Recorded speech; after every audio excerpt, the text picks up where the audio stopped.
¿Hablo? Buenos días, probando, ¿se escucha? Sí, sí se escucha.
Pero espérame, es que estoy grabando, déjalo.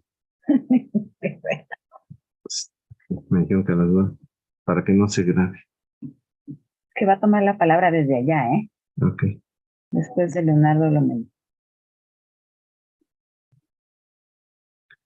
Ana Elena, ¿nos escuchas? Sí, se oye perfecto, gracias. ¿Qué va a hablar Ana Laura? Hola, doctora Ana Elena. Soy la persona Hola. que va a dar la bienvenida a los presentes. Perfecto. Los voy a presentar ahorita en la inauguración. Le voy a dar, primero digo los nombres de las 4 autoridades que van a estar, digamos que en el podio. Después le doy la palabra a Leonardo Lomelí y después de Leonardo Lomelí iría usted, doctor Ana Elena González, you can take the floor. Sí. Y entonces ya se me hace favor de tomar la palabra y ya después sigue el director de mi instituto.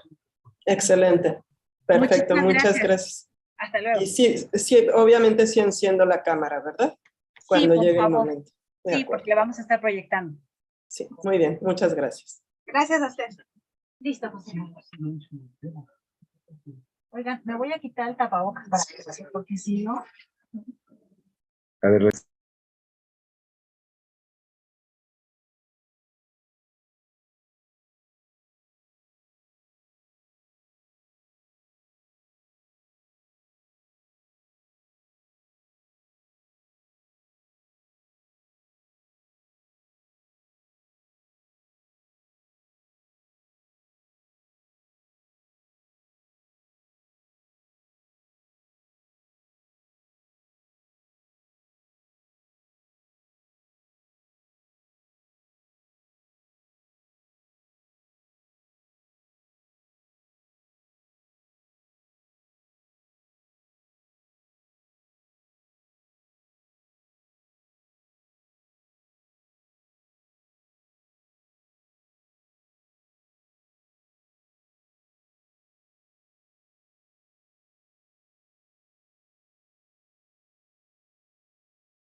Bueno, 1, 2.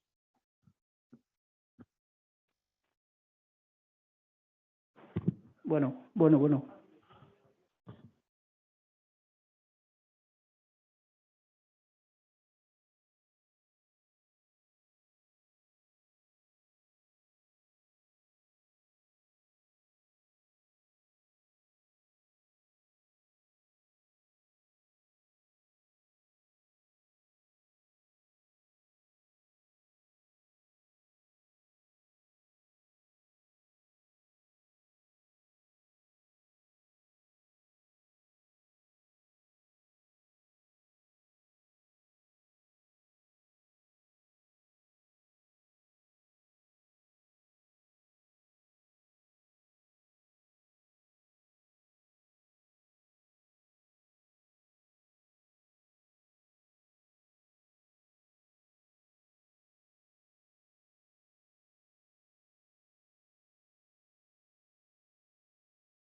Buenos días, probando.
Good morning, ladies and gentlemen.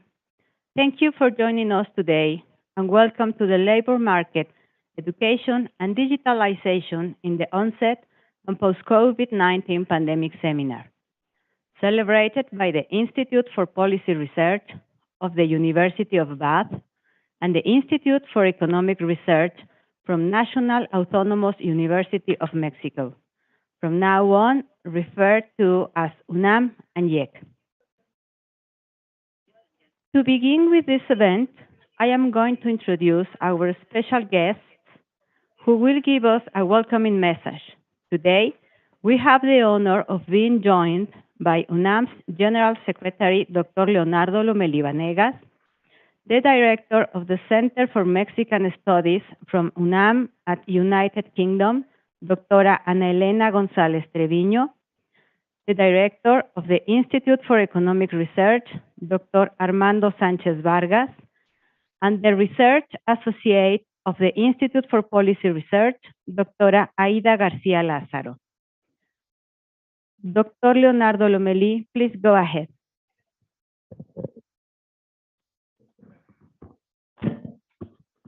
Muchas gracias, muy buenos días. Me da mucho gusto poder acompañarlos en el Instituto de Investigaciones Económicas para la inauguración de este seminario con la Universidad de Bath sobre los mercados de trabajo, la educación y la digitalización en la etapa post-pandemia.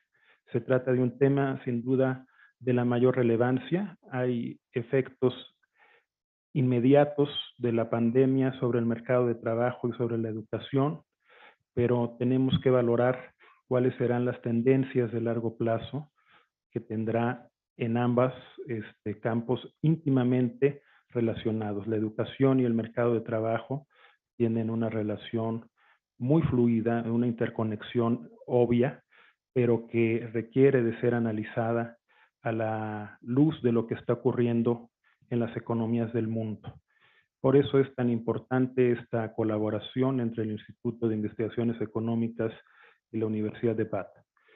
Quiero celebrar también el hecho de que el Instituto de Investigaciones Económicas y la Universidad de Bath en el Reino Unido tengan esta colaboración específica sobre temas de la mayor relevancia para nuestra universidad y por supuesto para la Universidad de Bath, y confío en que será parte de un intercambio mucho más amplio entre el Instituto y la Universidad de Bath. Agradezco al Centro de Estudios Mexicanos de nuestra universidad en el Reino Unido por haber apoyado esta iniciativa,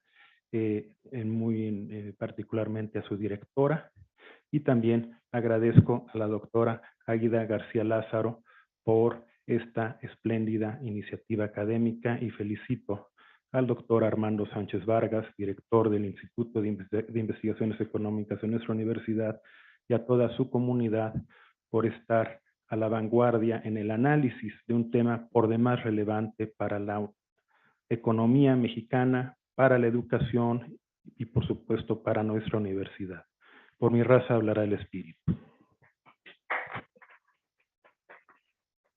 Thank you, Dr. Leonardo Lomelí. Doctora Ana Elena González, you can take the floor. Thank you very much. Good morning, Mexico. Can you hear me properly?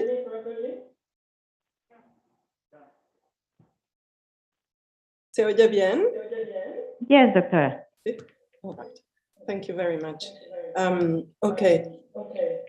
Dr. Leonardo Lomelí Vanegas, General Secretary of the National Autonomous University of Mexico. Dr. Armando Sánchez Vargas, Director of the Institute for Economic Research. Doctora Aida García Lázaro, Institute for Policy Research at the University of Bath. Distinguished participants, ladies and gentlemen. I am very pleased to join you virtually for the opening of this seminar between UNAM's Institute for Economic Research and the University of Bath. My name is Ana Elena González Treviño, and I am the director of the Center for Mexican Studies of the National Autonomous University of Mexico in the United Kingdom, better known as UNAM UK. This seminar, called the Labor Market, Education and Digitalization in the Onset and Post the COVID-19 Pandemic, organized by Dr. Armando Sánchez Vargas, Director of the IIE, and Dr. Aida García Lázaro of the University of Bath, sets an important precedent for international collaboration in the field of economics.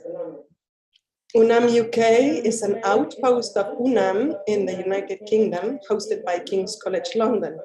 It was founded to promote academic exchange and collaboration between UNAM and British higher education institutions.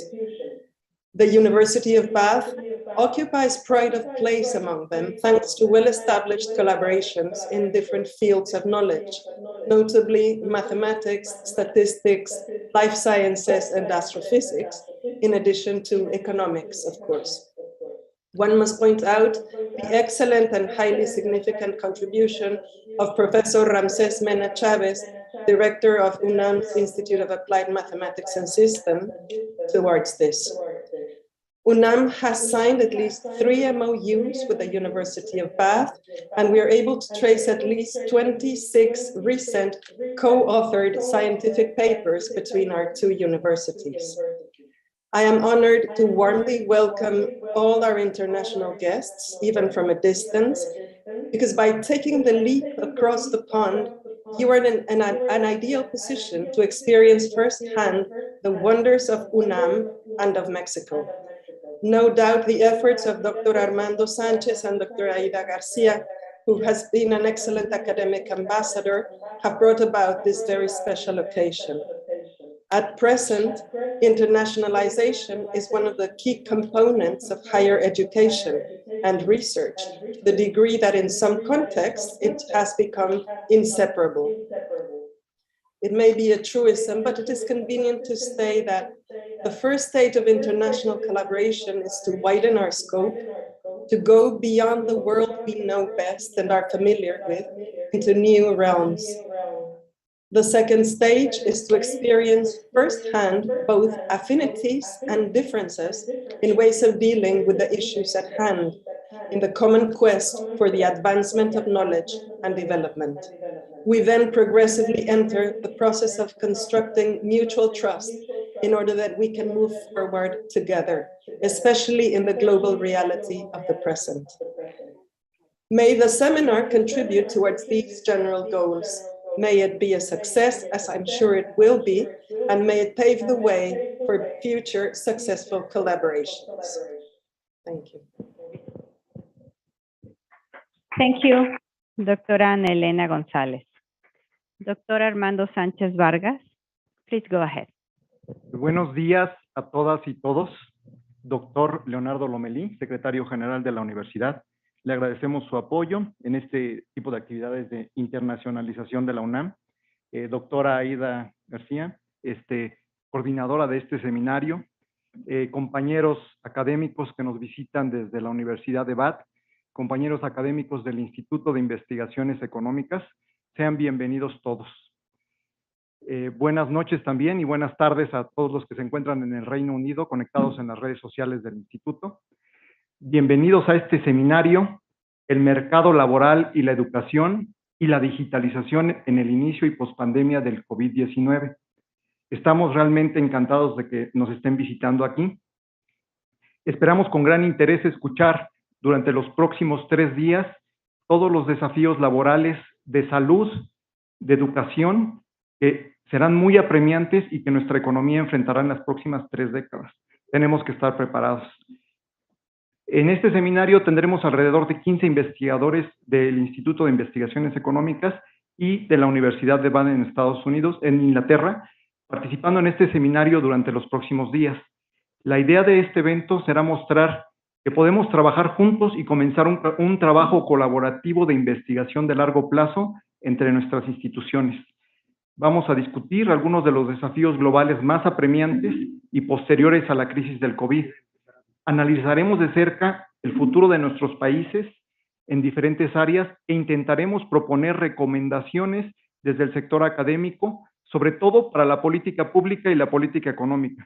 Más importante aún, esperamos reforzar el intercambio existente entre nuestras universidades, estudiantes y comunidades para poder proponer futuras soluciones y quizás políticas públicas para enfrentar los problemas de México de manera colaborativa.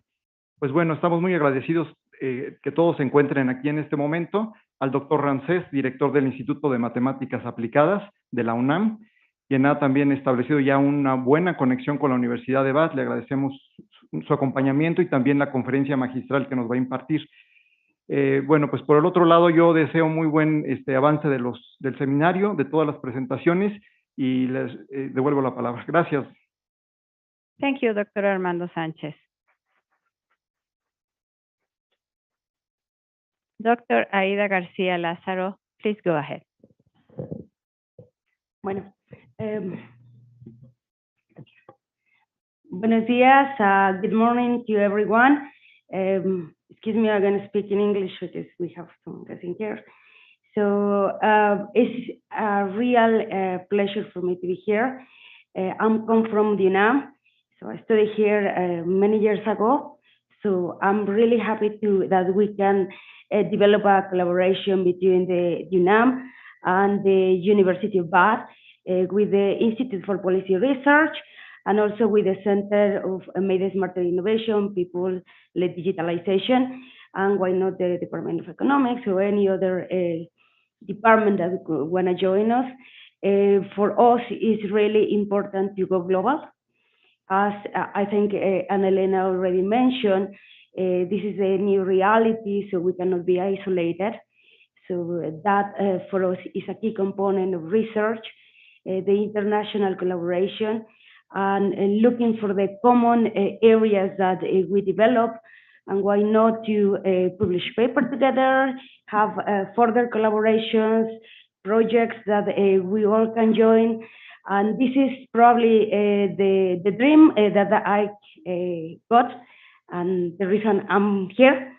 So, well, I'm probably just going to be short and say welcome to all the ones that took part in this adventure to Mexico City and to UNAM. And thank you also to the General Secretary, Leonardo Lomelí, for being here and opening the event. Thank you to Armando Sánchez for his help from the beginning and his disposition to start this collaboration. Thank you also to Ana Elena for her support, her advice in the matters that were also needed in the process. And we expect to have a really bright and alive discussion in the next following days, and well, from there to start other further collaborations, and not least, the last, Ramses Mena, who I just met, but I have heard a lot in the context of the collaborations between UNAM and the University of Bath.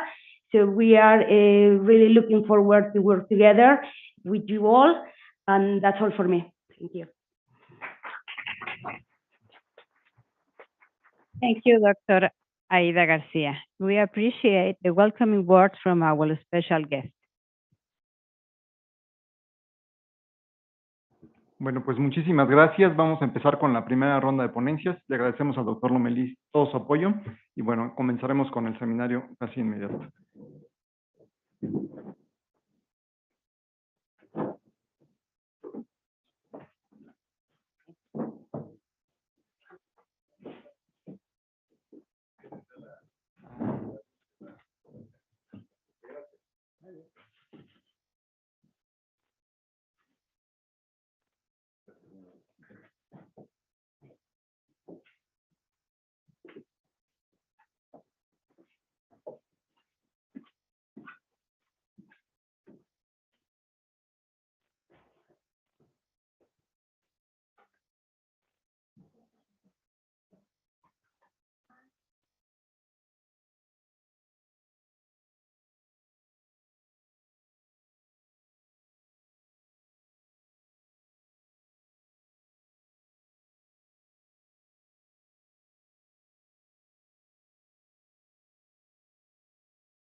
Buenos días, probando.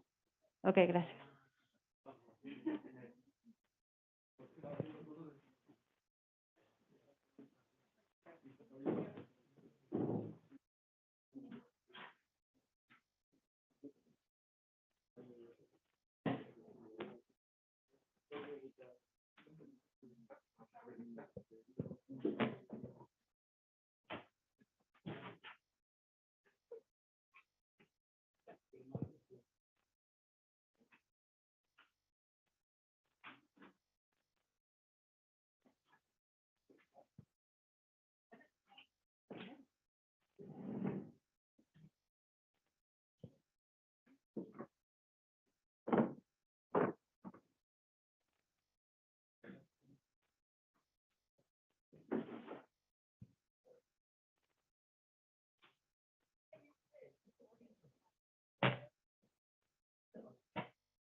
Please, for our next roundtable, write down in English if you have questions.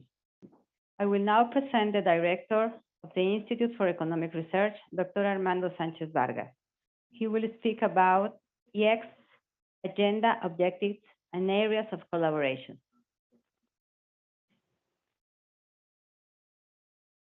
Voy a tener que mover eso.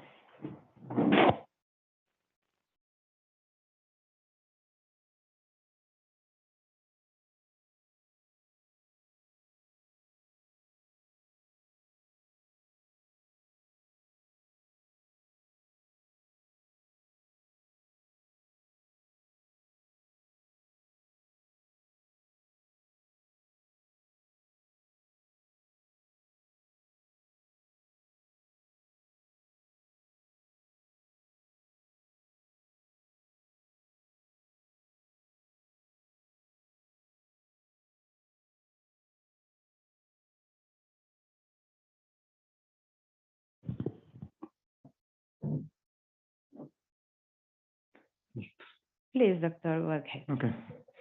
Good morning, everyone.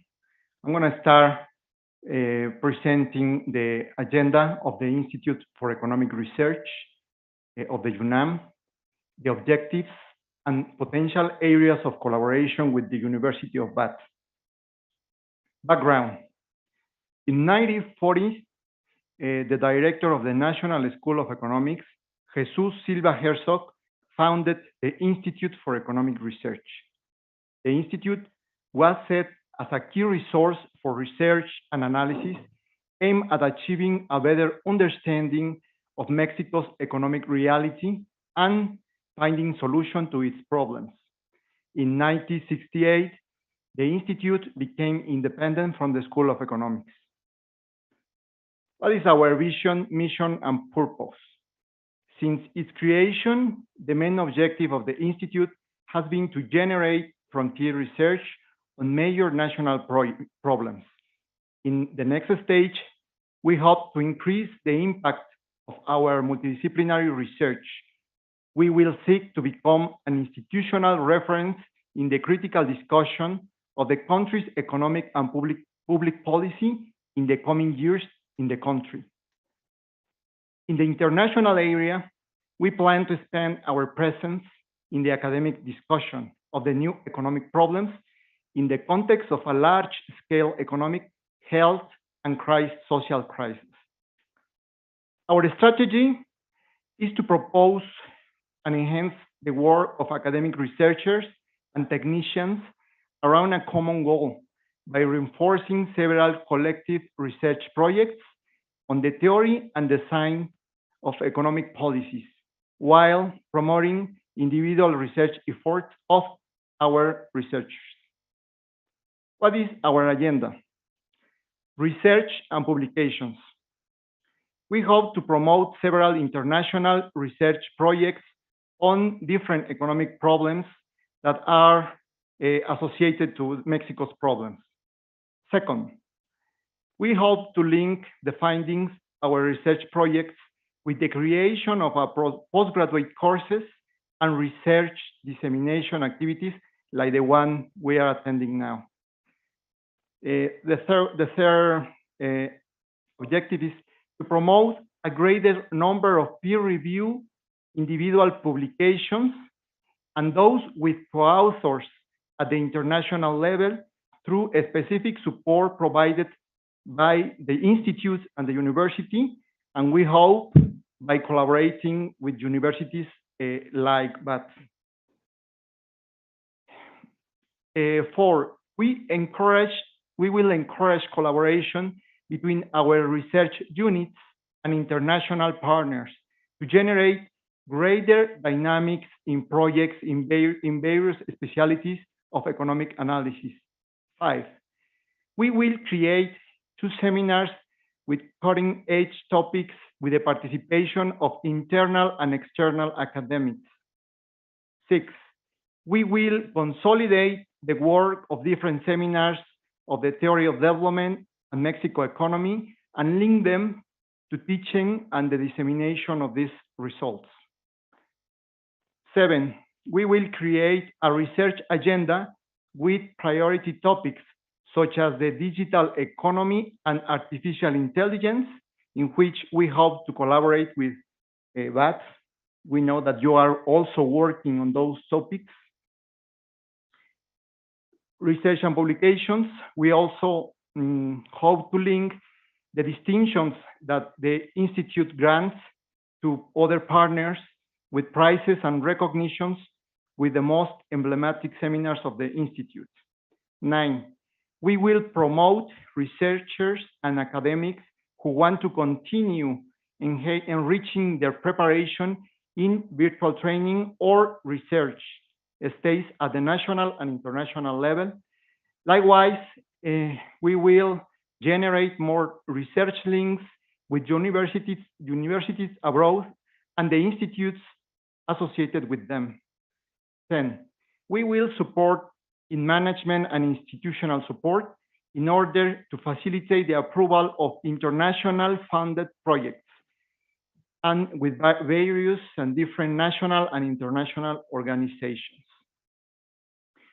Regarding teaching, we have 3 objectives in the next years. We hope to support researchers in opening innovative graduate education courses. Second, we will promote the exchange of external and internal researchers to teach courses. We even have the new opportunities that the hybrid context that we are living now. Third, we will promote new graduate courses in the area of continuing education. Regarding the dissemination of our results of research, we will try to do these things. First, we will promote our journal that is called Problems of Development. It's a good journal, now it's in the rankings, and we expect to increase the visibility of this journal. Second, we will hope to strengthen our electronic editions, promote our seminars, improve the use of social network. But I think that the most important thing will be to start research collaborations. That's the most important thing, because the Institute's objective is mainly to develop research of excellence. We have been working during the last years with different institutions, going from the University of Bath to the University of California. But we hope to increase these collaborations in order to have the connections that we need to increase our results. Well, I don't have any other words than saying thank you to our partners, and I finish my presentation. Thank you. Thank you, Doctor. Now, Dr. Matt Dixon from the Institute for Policy Research will talk about IPR's agenda, objectives, and potential collaboration.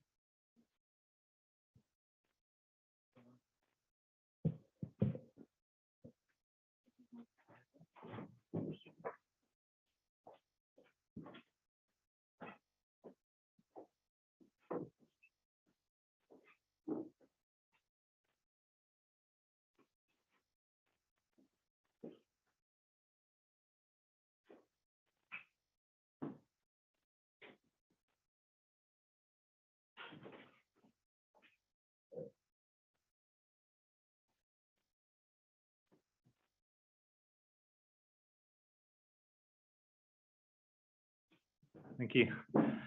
Thank you very much. Buenos dias. That is all I can say in Spanish. So the rest will be in English. But just first of all, thank you very much to UNAM colleagues for hosting us here and for your hospitality and for looking after us for the entire time since we've been here. We very much appreciate that. And yeah, so very big thank you. We're very pleased to be here. So I'm going to talk about the Institute for Policy Research, which is, we're a leading public policy research institute based at the University of Bath. And I'm going to just spend a few minutes to talk through the things that we do, the programs that we run, our research objectives and plans and projects and areas for potential collaboration with UNAM going forward, further collaboration. So as a research institute, we aim to further the public good through our research into issues of significant relevance to the policy debate and decision making. We aim to build networks with the worlds of policy, but also with practitioners, and increase public understanding of policy research through our series of public events and publications. We deliver activities for policymakers, for researchers and practitioners, and look to enable kind of dual learning, us learning from them learning from us, and provide original contributions to both research and practice. Claudia will talk about some of the programs that we run for policymakers very shortly and give more detail on that. So we have a fairly large team of people. It looks large here, actually. It's quite small when we go to the IPR, and particularly now people work from home and things like this. But we are led by Professor Nick Pearson, actually, in the next picture. I don't know how well you can see that, but it sets out the structure. We have our director, who's Professor Nick Pearson, a leadership structure. We have a dedicated policy and communications team, which Claudia is leading, along with Amy Thompson. And then we have a number of research staff, including Aida, who you all know well, and various other postdoc researchers and research assistants. And we have a number of PhD students who are working in the Institute. So far, we've had 3 PhD students who have completed their PhDs through the IPR, one of whom is now back, Dr. Joe Crisp, working as a research associate in the Institute. And we also have research interns. So usually these are undergraduate students who come and work for the summer on various projects. So we do have a number of researchers, but mostly this is funded by particular research projects to buy in the research resource of the individuals.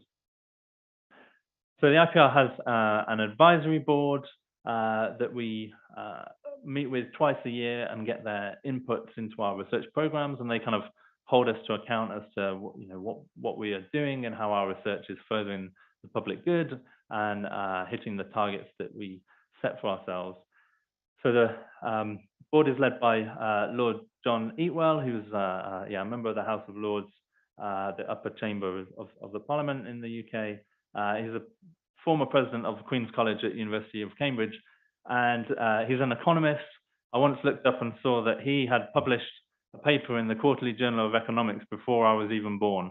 And so he's a very smart guy, very engaging, and just that kind of that longevity of research and experience means he's a very useful person to have involved. And you can see, I won't go through everybody who's on the board, but there are various very eminent and interesting people. Max Carlson, who's former vice president at the World Bank. Also, Lord Christopher Tugendhat, who's again another member of the House of Lords and formerly was the Chancellor of the University of Bath and a former EU Commissioner. He's a very, a great guy to have involved. And again, these people are very helpful in giving us our kind of advice and guidance.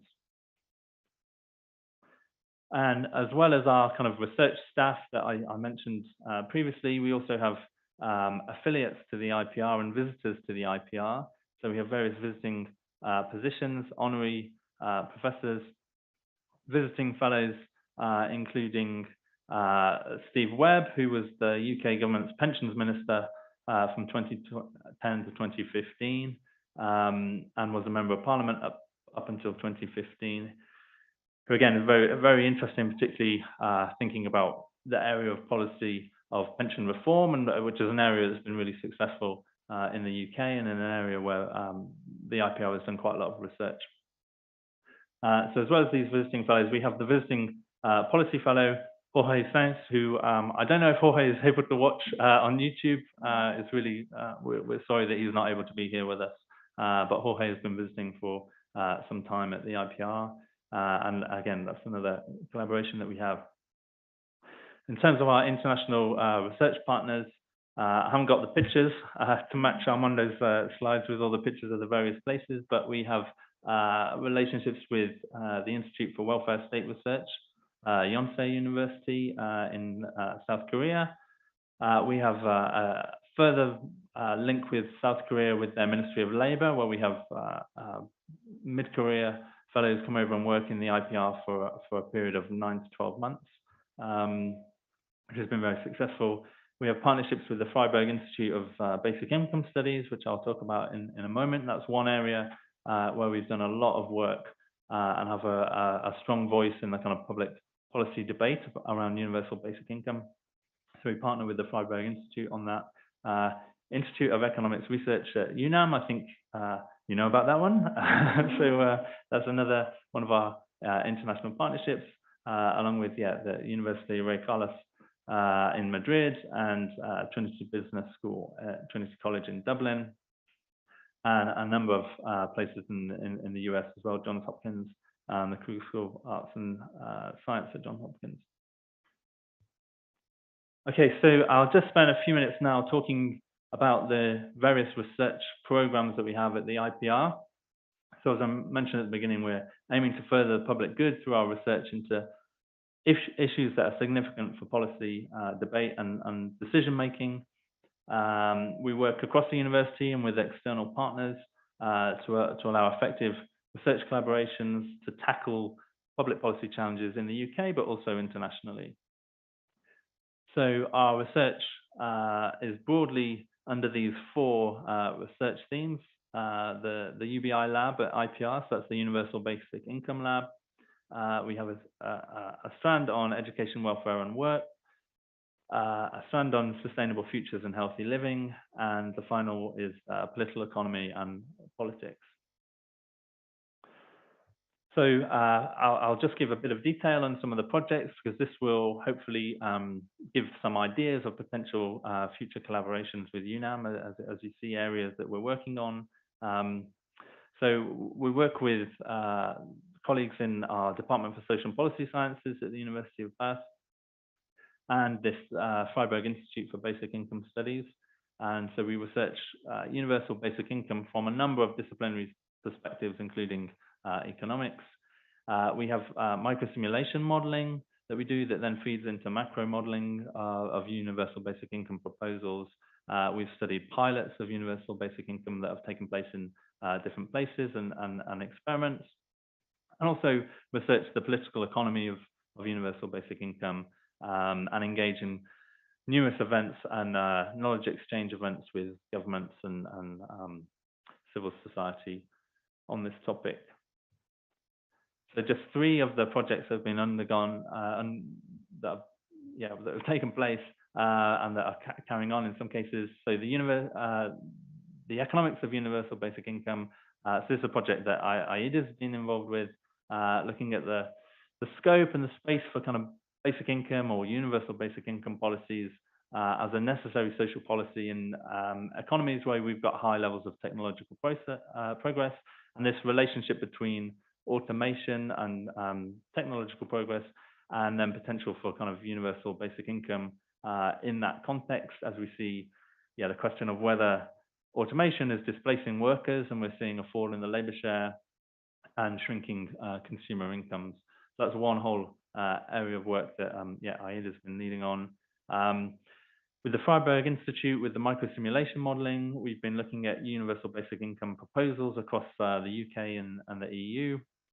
As I say, linking our kind of microsimulation model to kind of macro models of the economy. And we've recently published in the last year microsimulation studies of UBI proposals that are on the table in France and also in Wales. And alongside the International Public Policy Observatory, we undertook a rapid evidence review of basic income pilots in OECD countries. And universal basic income is one area where the IPR has been working for since the start of the IPR. So we have more than 10 years experience of various research projects on UBI. And so it's, as I'm sure you have noticed, it's something that's become increasingly kind of discussed across the world, really, and various different places have tried experiments. And so IPR has really got a stake in the ground in the universal basic income research. Okay, so a further theme is education, welfare, and work. So we look at reforms to education, to the welfare system, with particular focus on the political economy and the tools and methods and explanatory frameworks from political economy, and particularly looking at the ways in which, in the post-financial crisis, government policies, the labour markets changed, and socio-technological developments have produced new social risks and vulnerabilities.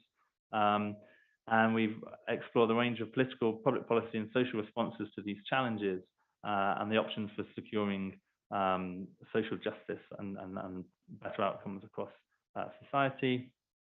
We have a research program on widening participation in higher education, which is my area that I lead on, to help us understand the factors that promote wider access to higher education and also successful participation in higher education. So not just how do we have greater equality in terms of who goes to higher education, but how do we ensure that everybody has a successful experience of higher education. And we're also working with the Made Smarter Innovation Centre that Susan's going to talk about very shortly, to look at people-led solutions to enable manufacturing to have right first-time digitalization, which you can explain what that means in a moment. Just to talk a couple of projects under this theme. So again, just areas where potentially there can be overlap with UNAM research interests. I'm going to talk about this project tomorrow, addressing risks of graduate underemployment in the COVID-19 labour market. So we have some work looking at what is the effect of graduates not getting graduate level jobs in the labour market. How does that then impact on their later labour market outcomes?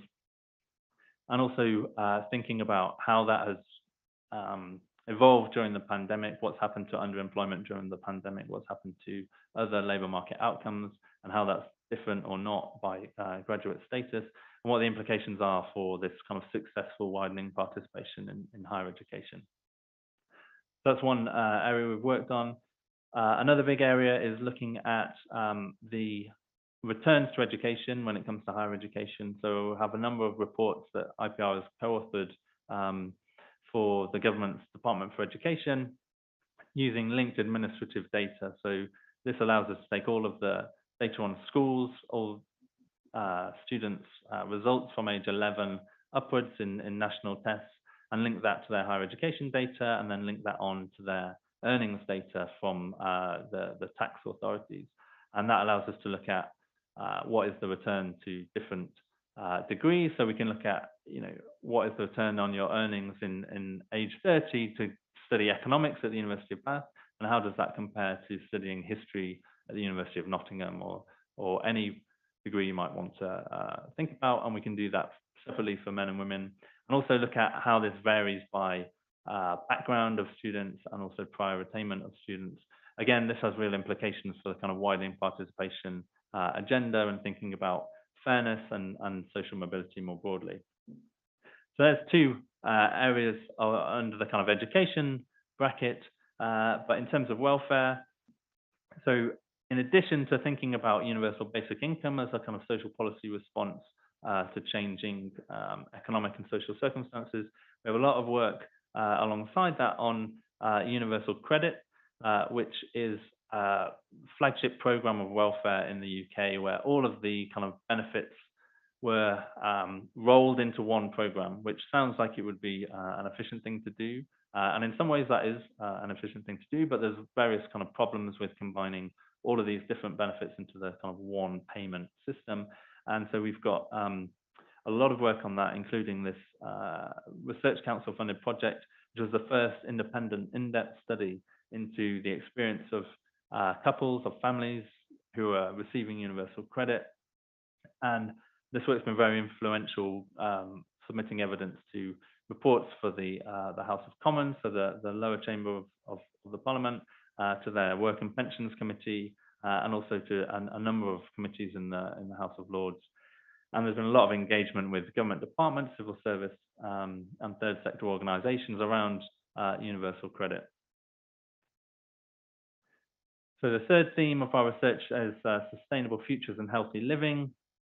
So using the SDGs as a framework, we seek to bring together social scientists to research and develop solutions for international interconnected economic, social, environment and health challenges that we face in the UK, but yeah, by their very nature are often international and global issues.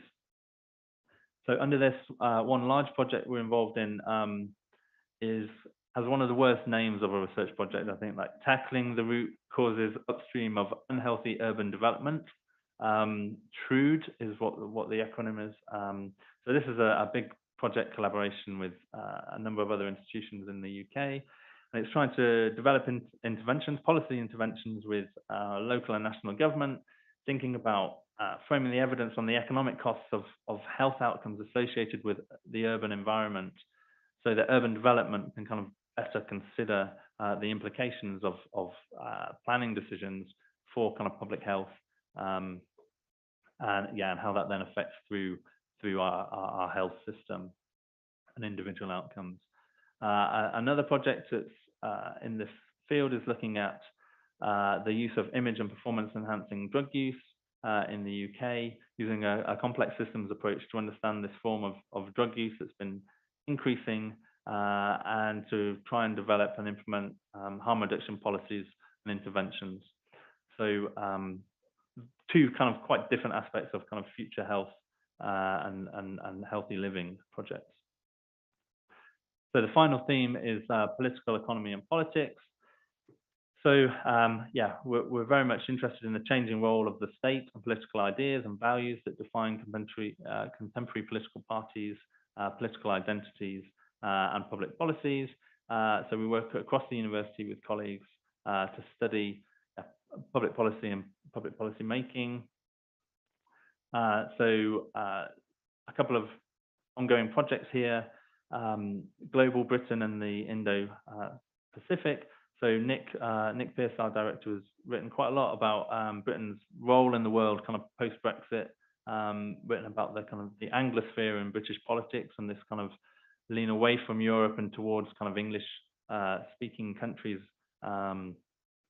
former parts of British Empire and the Commonwealth. So there's a project on this. And also thinking about the age divide, second project, the age divide in British politics. So a lot of work thinking about demographic effects on political preferences and voting, and how this, the implications of this, the relationship to the political economy of the country, the way in which post the financial crisis policy has led certain age demographics to support certain parties, and the implications then for kind of the governing of the country and who's been in power, and how this is now potentially breaking down post-Brexit. So they're very much kind of focused on the national and international, but we also have working with the more local government policymakers, thinking about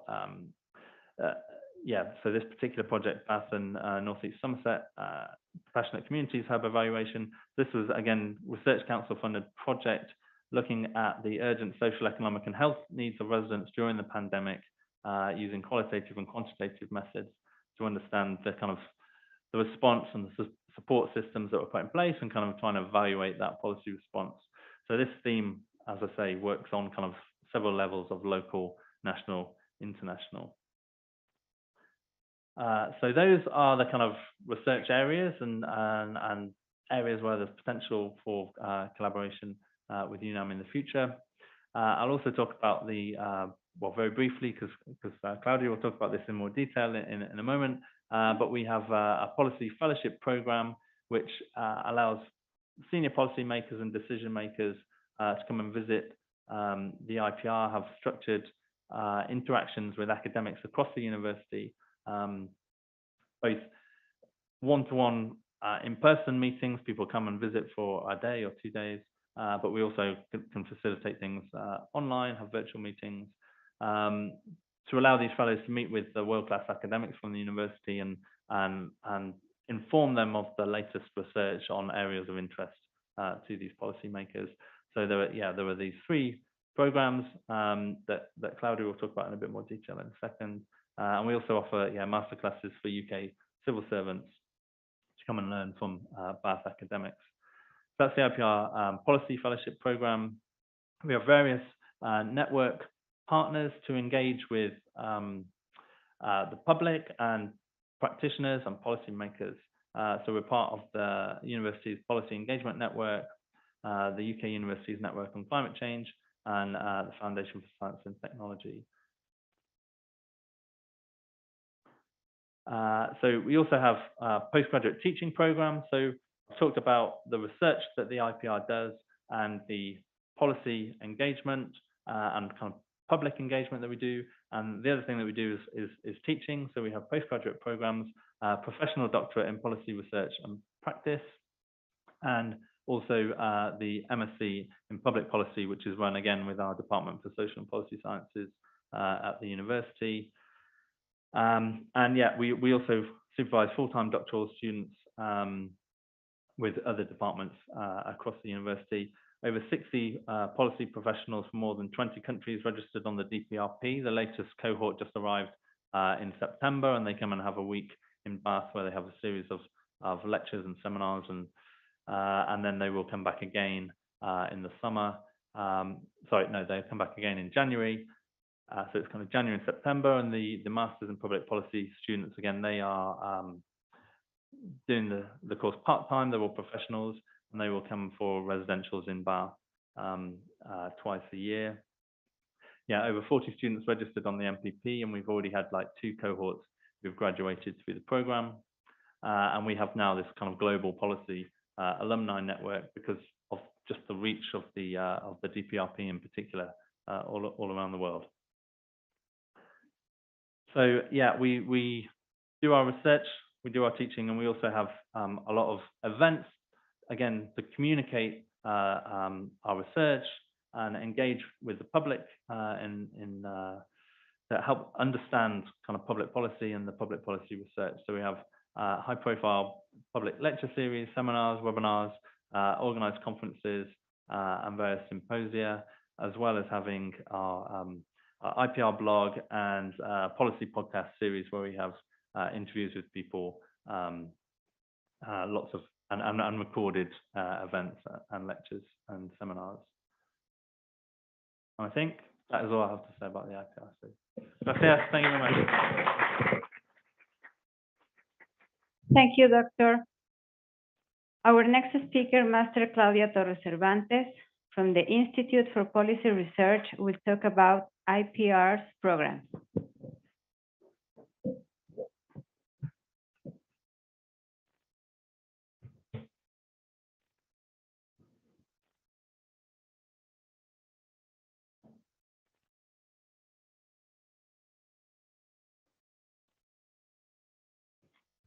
Hi, I am Claudia Torres Cervantes. I am the Institute for Policy Research Coordinator.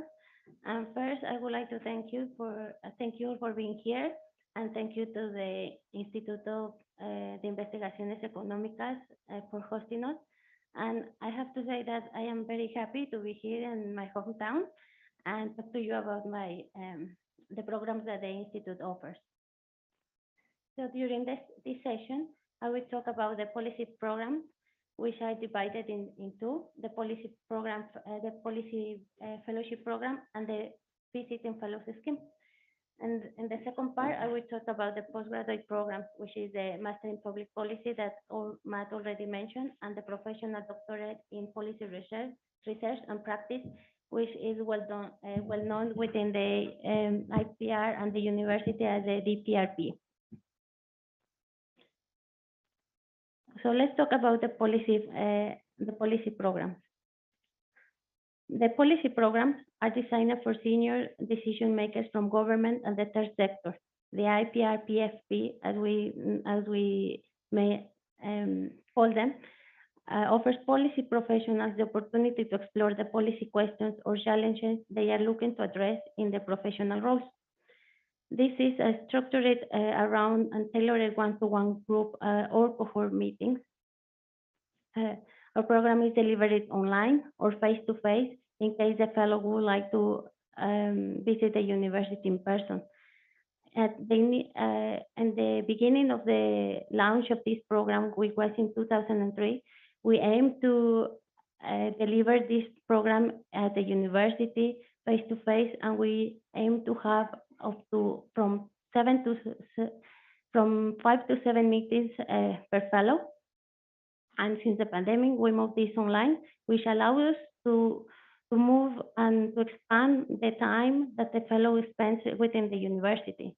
So at the beginning, it was when the fellow comes to the university for 1 or 2 days, and now he can be a visitor or virtual visitor from the university for 1 to 2 weeks. And this also has been giving us the opportunity to expand the program not only in the UK, so international. We have 3 categories of the policy fellowship program. We have the policy fellowship program, which is open, the policy fellowship program in artificial intelligence, and the policy fellowship program in sustainable and automated transport. The last one is a recently and very new program. So we just we are like a babies in this area.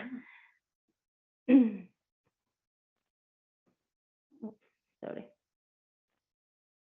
So the IPR Policy Fellowship Program, which is open, and its name says, is open to any questions and any topics that we could take across the university within their faculties and the School of Management.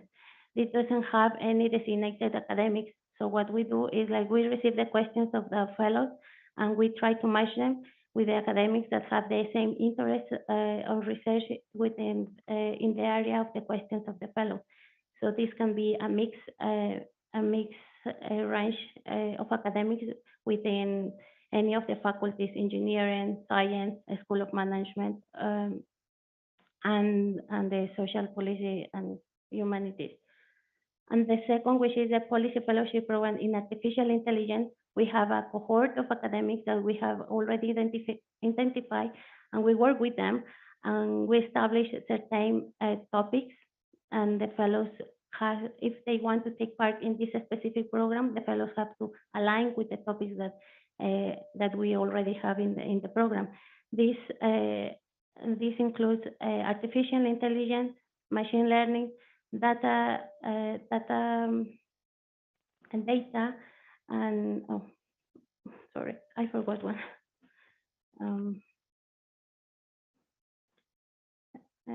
Data and machine learning and sorry, coding, machine learning, policy and ethics within this area. And the last one is the policy fellowship program in sustainable and automated transport. This is designed for policymakers who are looking to explore policy challenge in areas of decarbonization, a reduction of emissions, reduction of carbon in global economic design and delivery of policy change and behavior change. Now I'm going to talk about the policy fellows schemes. We have, these schemes are designed for academics, policymakers, policy organizations, and NGOs who would like to spend up to 6 months with the IPR to carry out research that reflects the IPR research profile. There are two modalities of this scheme. One is the academic award, and the other is the visiting policy fellow award. The first one, as its name may say, is designated to academics and support academics which have a permanent position and established university. This might be something of interest of the UNAM as well. And the second is the visiting policy fellow awards, which are just intended to support policymakers, governments, and policy organizations and NGOs. How to apply to these awards? The person interested has to send a statement letter with the purpose of the research, their CV, and a detailed budget if they have a budget from the organization, and a detail and the details of the colleagues, including one of the IPR and other colleagues across the university who will be actively involved in the collaboration with the visitors. In these schemes, as Matt mentioned, we already have like Jorge Sainz and people from other governments in the UK. And finally, I'm going to talk about the IPR postgraduate programs.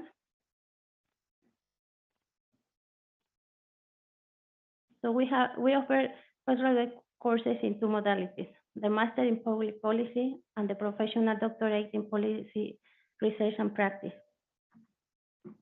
The Master in Public Policy is a 2-year part-time course and is designed for working professionals. This course combines an online and intensive residential week. As Matt said, they will come in September. We also share some of the themes and teaching sessions with the DPPR. And this special master offers in-depth study of how public policy is made, what shapes it, and how public policy professionals can make a difference in diverse contexts. And the Professional Doctorate in Policy Research and Practice is a 4 to 6 year part-time course, including face-to-face teaching in 2 weeks residential. These 2 weeks for them is only in September. This course is designed to enable experienced professionals working in a range of policy areas to develop their policy analysis expertise. Since we launched these programs, over 100 students from more than 20 countries have registered in both programs. That's all from my side. Gracias. Thank you, Master Claudia. Now, Dr. Susan Latancio from the University of Bath will talk about the Center for People-Led Digitalization.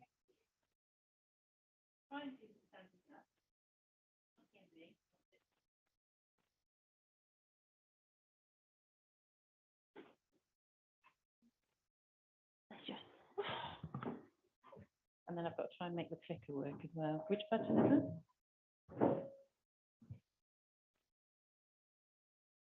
Right, I'll have a little test. All right. Okay. Hello, everyone. Like everybody else said, thank you for having us here. Mexico is an amazing city. Oh, amazing country. Mexico City is an amazing city. We're having a brilliant time. So thanks for the invite. So my name is Dr. Susan Latancio, and I'm Research and Industry Engagement Manager for, given it its full title, Made Smarter Innovation, Center for People-Led Digitalization, longest title in the world. So we are a government-funded research centre. We've been given £5 million by the UK government. Oh, thank you.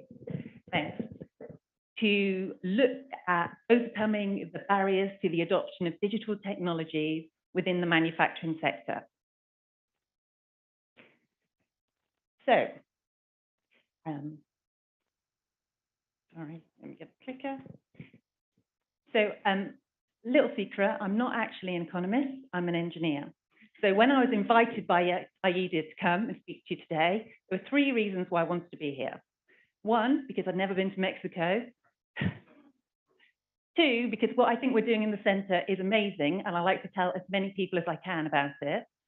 And 3, although I work in engineering, there's an opportunity for collaboration in any disciplines, including economics. Okay, so in my presentation today, I'm going to do 3 parts. The first part, I'm going to tell you a little bit of the background to why we've got 5 million quid. Second bit, I'll tell you a little bit about the research we're doing and how we're structuring the centre. And the last bit, a little 2-minute video, a little promo video. Okay. So to understand why we got the funding, we're going to go back to the Made Smarter review in 2017. Well, actually, we're going to go a year before that to this. This was a World Economic Forum report that said there is $100 trillion of value to be had from the early adoption of digital technologies in manufacturing sector. It's over a 10-year period. So the UK government at the time was looking at the manufacturing sector going down, looking at Brexit and going, what are we going to do about this? What it did was it commissioned a report. And what it did was ask an industrialist, a man called Jürgen Mayer, who was then CEO of Siemens, to write a report. So when he wrote his report, he identified that there is £455 billion opportunity from the early adoption of digital technologies in the UK manufacturing sector. Brilliant. The next thing he works out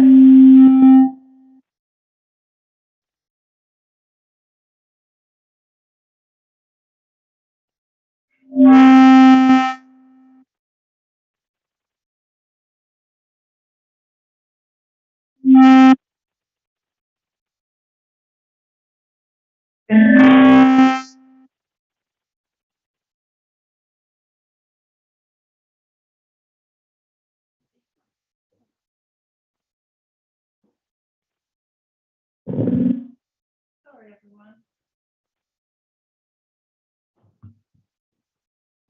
Hello? Hello? Hello? Can you hear me?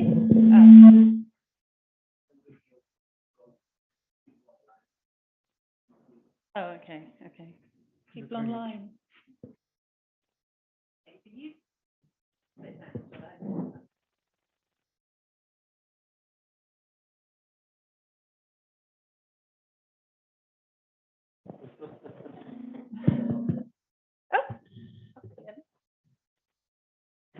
Hello.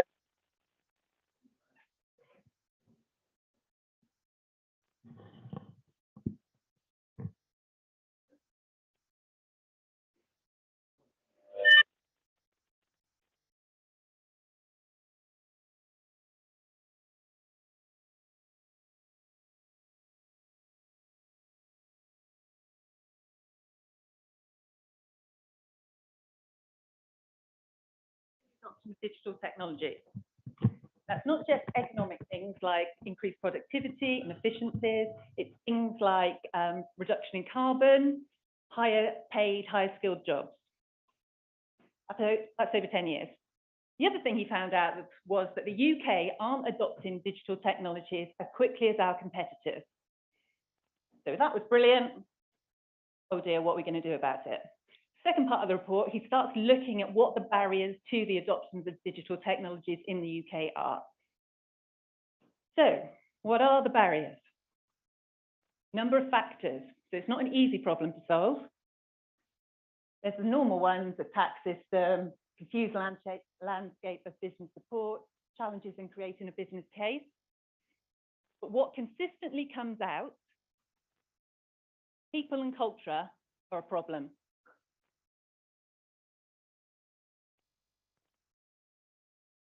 So this is their response. They got the report, it came in, they put it on the table. What are we going to do as a UK government? We're going to throw loads of money at this problem, 147 million to set up an ecosystem of activities to address the challenge. Importantly for our centre was this bit here. They said what we're going to do is give 30 million to fund research centres in UK universities, 5 centres.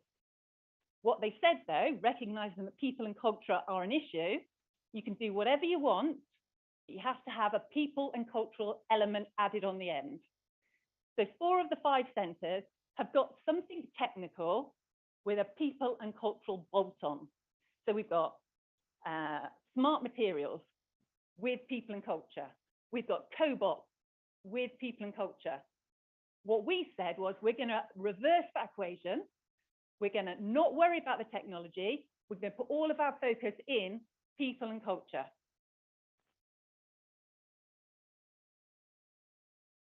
So why do I think we should care about it? Now, there's a bit of debate about the figure of 70%, but consistently, if you look at all of the consultancies, the big consultancies, Boston Consulting Group, KPMG, all of those, they'll all say that 70% of digital transformations end in failure, or not failure, they don't achieve what they were set out to achieve from those digital transformations. And this hasn't changed for decades. As I said, there's a bit of a debate because we're not really sure if it's based on evidence, but this is the figure that everybody's using. The other report is there's a great body of evidence that says that staff satisfaction will give you higher productivity, higher profitability, and lower staff turnover. So there's an Oxford report on this. The meta study brings together 276 different studies, over 2 million participants, and it shows this. Finally, and importantly for the UK, there's a lack of skilled people and an emerging focus on good work. Mike, yeah. Second.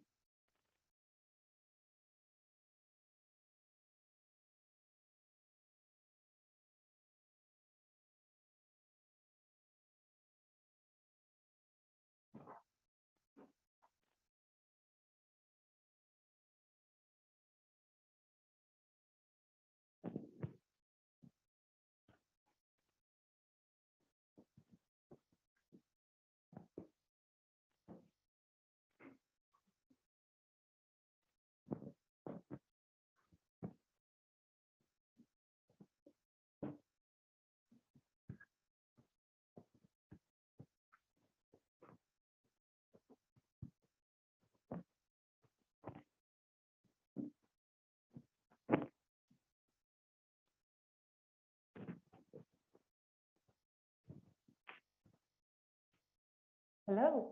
Oh, sorry, I ruined everything by standing up. Okay. Very loud. Everybody's heard of industry.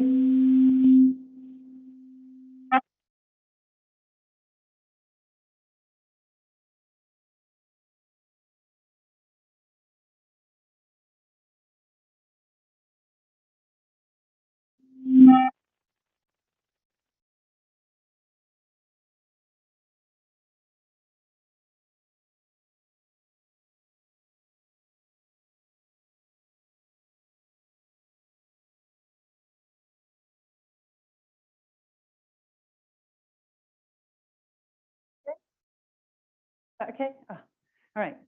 So everybody's heard of Industry 4.0. Within Europe, there's a new thing, Industry 5.0. So Industry 4.0, although it should have been looking across economic, environmental, and societal, actually only ended up focusing on the economic benefits. Industry 5.0 puts the other 2 elements back in. So it looks at resilience and well-being. Now, this is important for the UK because it links into lots of policy initiatives they're doing within Europe. So that means there'll be more funding to look at well-being. Okay, so what is people-led digitalization? Really long definition we've got for this. So it's a process. It's not an ideology, it's a process that people can actually follow. Aims to improve the outcome of the adoption of digital technologies through prior explicit consideration and planned appropriate action. So we're putting the people before the technology rather than the other way around, which is what we tend to do in engineering. Prioritizes human needs.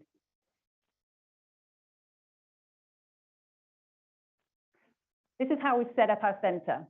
So it's been led by Bath, which is where I'm situated, but we've also got Loughborough and Nottingham. And why we've got Loughborough and Nottingham is they are the UK's leading universities for human factors. What we've also got are 14 industry partners, and all the academics come from different disciplines, and you'll see that in a bit more detail in a minute. So we are transdisciplinary, not multi, not inter, trans. That's the only thing you remember from my presentation, transdisciplinary. What it means is you bring together different academic disciplines and non-academic stakeholders to co-create your research. So if you look at some of the departments we've got involved, we've got engineering, because I'm based in engineering, maths, policy research, management, chemistry. What we did when we set up this, this group, we sent out a letter to every department in the university and said, who has something to offer to this bid? And these are the people that responded. So these are our researchers who are on the bid. So we've got 26 academics. We will have, once we've finished recruiting everybody, 14 researchers. We'll have about 14 PhDs attached to it as well. So this is what we're creating, the thing in the middle, the needs-driven process. So that is practical and usable for industry. So our money is to have impact. It's not just academic research, we have to have real impact that can be seen in industry. All of the researchers outside work in their academic areas, but they need to do a translational piece of work that says how their piece of work delivers to this needs-driven process. So you'll see Aida's up there, and Laura is the other one from Institute of Policy Research. Now, the reason why we've set it up like this is there is this tension between delivering something which is useful for industry and being able to publish in your own academic area. So by doing it this way, everybody benefits. Researchers get to publish in their domain, get their career to carry on, but we deliver something usable for industry. So when we talk about the process, what we've done is hang that off of a change management process. So there is an association of change management professionals, change management process, which already exists. What we're saying now is that's a general standard for change management. What would we have to do to make that an approach for people-led digitalization? And the reason why we're doing that is because we need industry to buy into this. They understand change management. This is something they use within industry. So we're tying it together. We're using the words that they use, the processes that they use, so the change for them isn't great.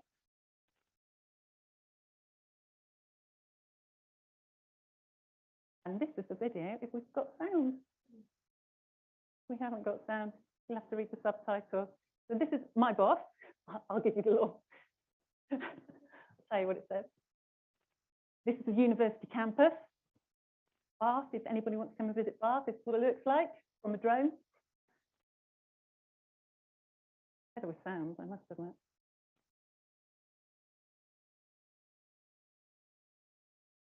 So this is Professor Linda Nooms. She's leading it, based in engineering. Those are our partners, we're involved.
It's very quiet.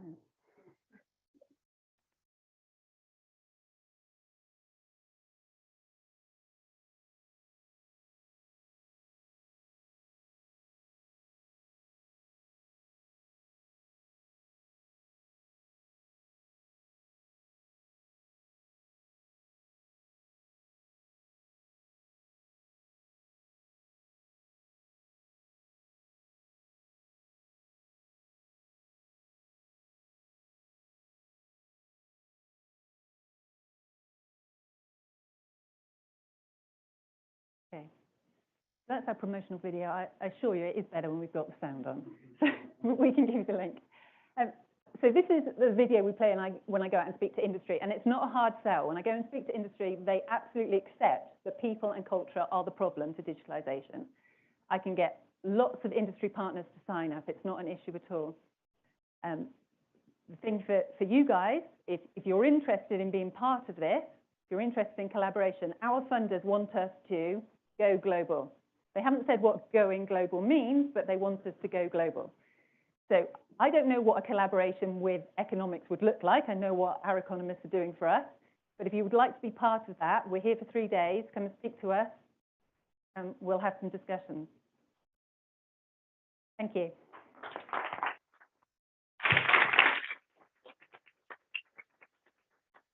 Thank you, Doctor. Now we will continue with questions. There's no questions? Okay, thank you. You can now enjoy a coffee break. We will be back at 11:30. Thank you.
Bueno, bueno. Bueno.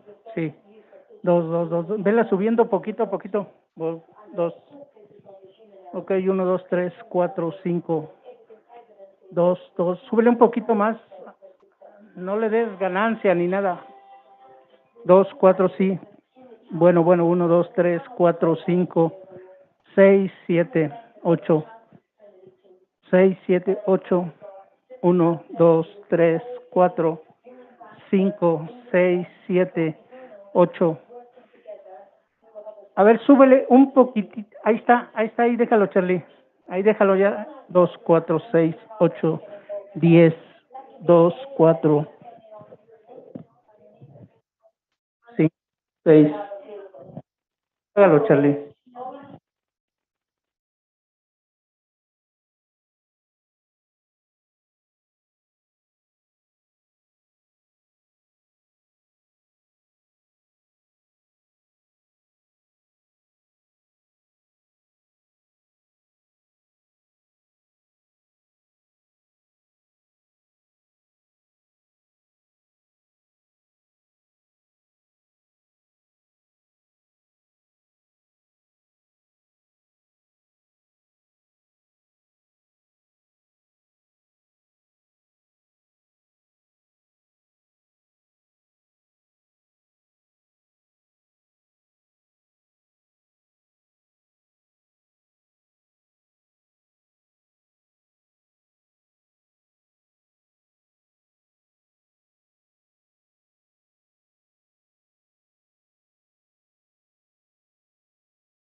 Bueno, sí, 1, 2, 3.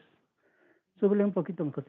2, 4, 5, 2, 2, 2, 2, 4, 6, 8. 6, 7, 8.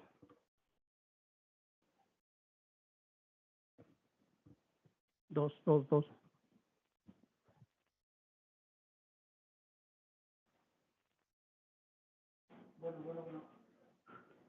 1. Bájale, bájale, me contesta, está muy subido. 2, 4, 6. 2, 2, 2, 2, 4, 6. Ahí está, ya nomás conforme escuches la voz.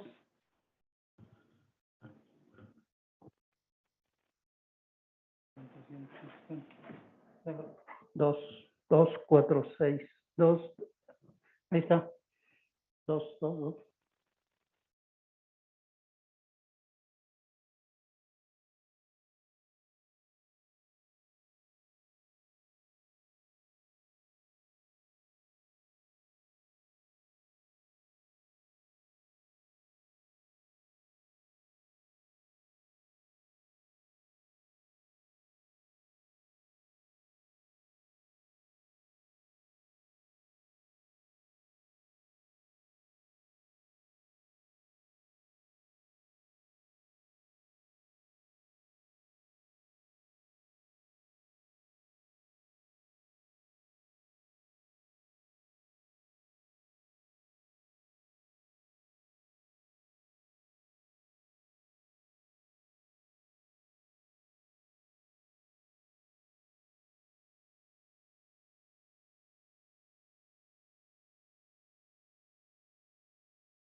Sí.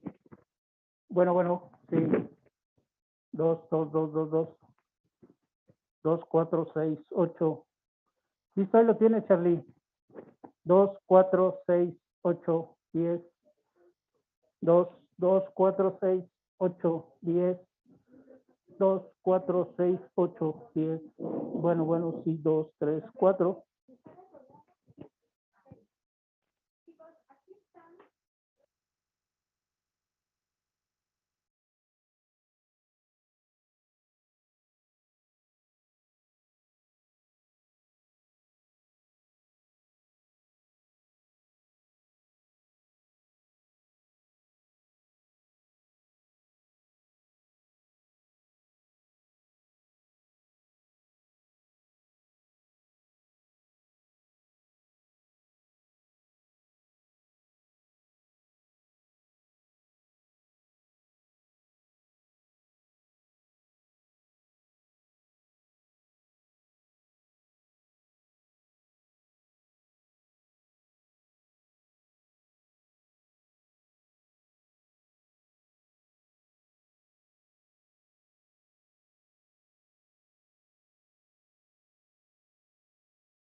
Dos, 4, 6, 8.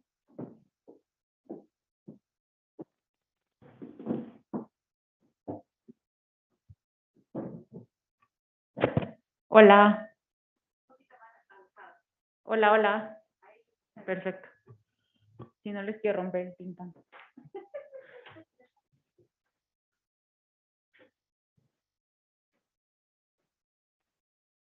Y es mejor hablar sentado que parado, ¿no? O sea, para la acústica. Sí, porque acá no, porque lo sacó de contexto a los chicos parándose y llegando con un video. No sabíamos. Perfecto.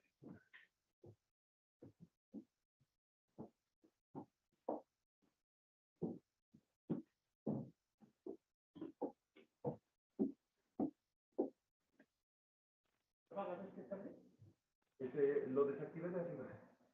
Ya hasta que venga el doctor se lo pongo.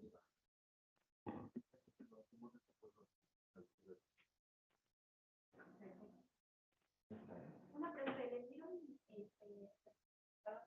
del doctor Mena? Ya pasaron, pero en la clínica viene. ¿Te dejaron los demás doctores? Aquí hay uno, pero no. Esta no tiene es que sale aquí más personificador. El doctor Mena. Ahora voy a ir a ver. Pero entonces ya los.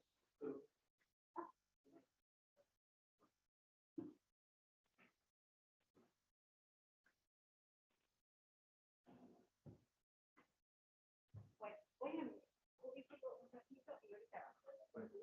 Este ya no lo vamos a usar, ¿eh? No, ya no. No, porque ya la mesa, cada mesa son cortas. Entonces ya directamente sin modelo. Bueno, lo dejamos ahí, lo estamos perspectivas. Está apagado. ¿No?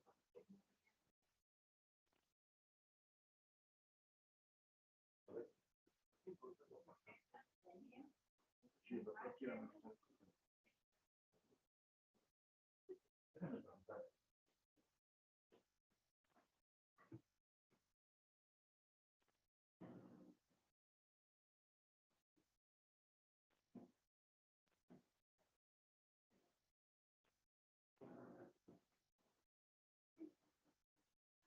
¿Y tú?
Claro que sí.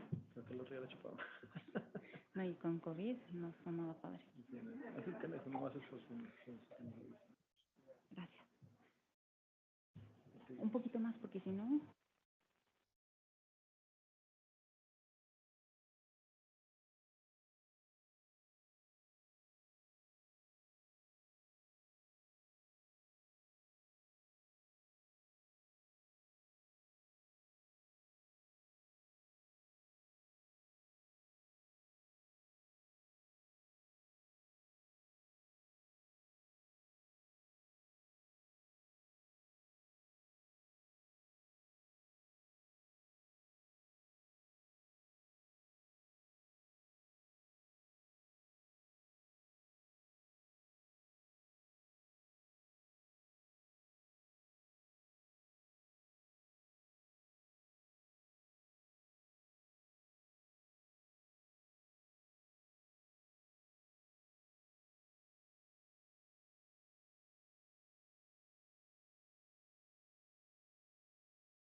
Armando.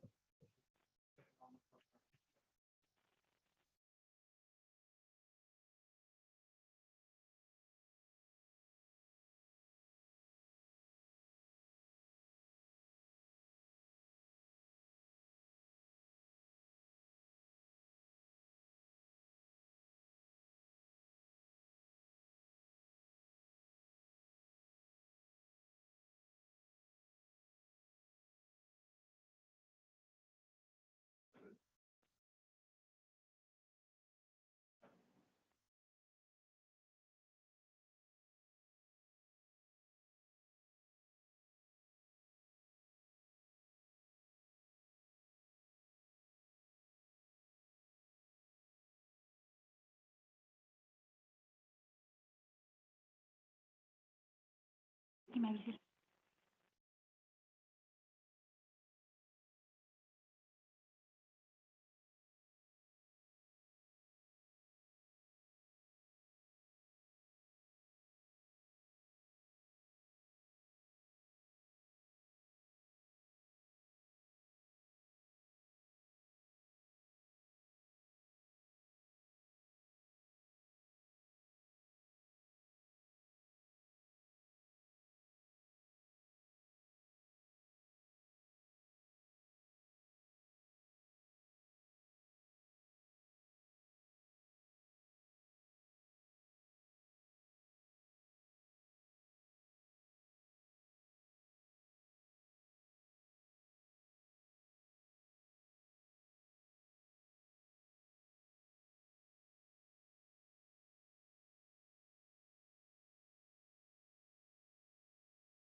Can you hear me?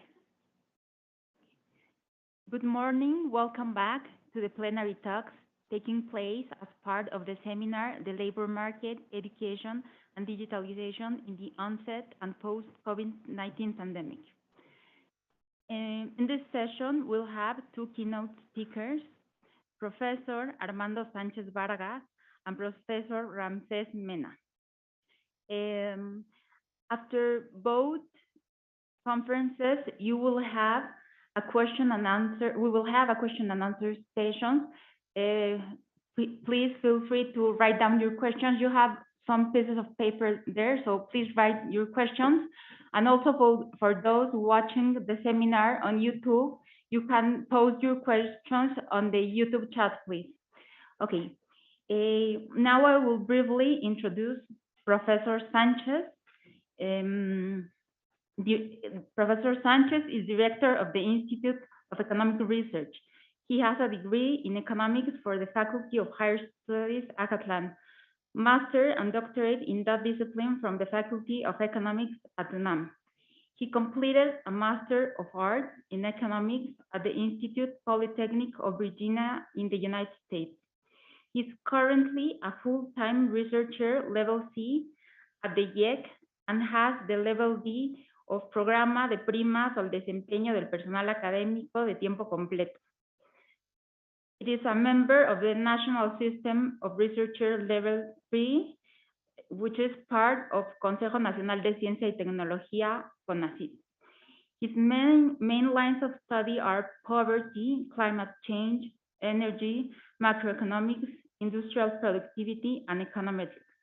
He has been responsible for 11 research projects, co-responsible for 3, and collaborator in 11 with national and international funding. In 2011, he received the National University Distinction for Young Academics in Research, and in 2017, the National University Award in the area of teaching.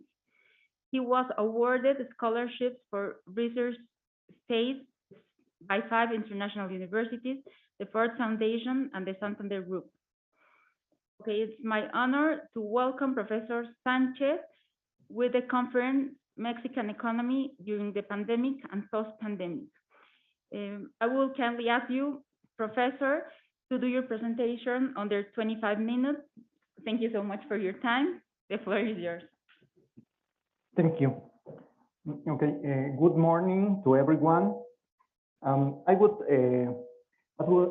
speak about the Mexican context, the Mexican economic context.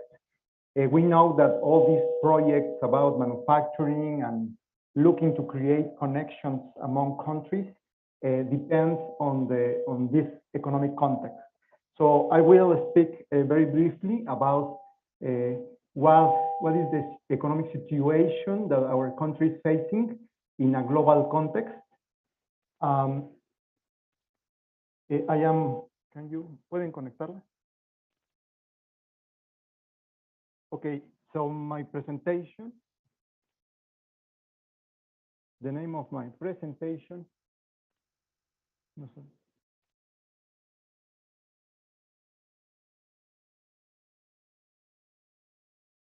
está conectada.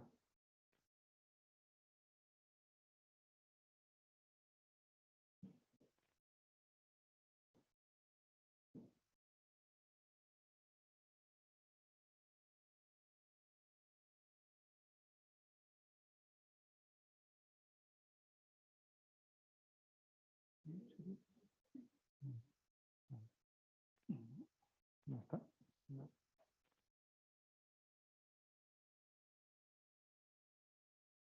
No está. No se puede. Okay, ¿te parece si empiece mejor? En lo que lo repliquen y después. Oh, ya apareció. No, ya apareció. Perdón, sí, pensé que era este.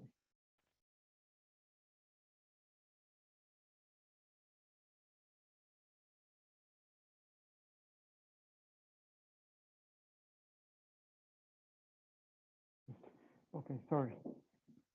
Well, the title of my presentation is The Mexican Economy, Prospects, and the North American Business Cycle. I will divide my presentation in three sections. First, the world economic situation. Then I will speak a little bit about the North American situation, economic situation, because our economic development depends on that. So, and the third section, I will speak a little bit about the prospects for the Mexican economy. Okay, in order to understand how Mexican economy is working now, we must see some assumptions about how the world economy is functioning now. First, we know that the global growth now is moderate. For example, the World Bank has a forecast of 3% global economic growth. So it's going to be, it's not the recovery we were expecting. We were expecting after the pandemic growth, very high levels of growth. But at this point, I think it's going to be a moderate global growth. If we think about the group of 7 countries, we know that the growth is going to be also slower. The prices at the world economy are going to be rising for the next years. I think that at least around 2 years, we will have a rising commodity prices. The oil markets, we will expect higher prices. We know that the war is now having some influence on the prices of all commodities and also in the oil prices themselves. On the other hand, the Central Bank of the United States is now rising interest rates, and that is having impacts on the interest rates at the world level. So to sum up these conditions, the international conditions, we can expect a moderate growth at the worldwide level, and we will have trading tensions.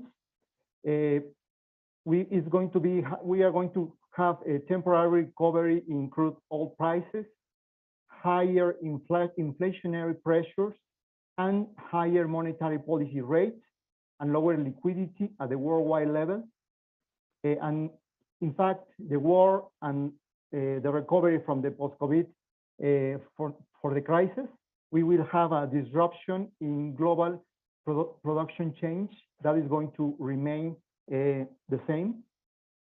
So we will have an uncertain context in which the Mexican economy must try to get a recovery.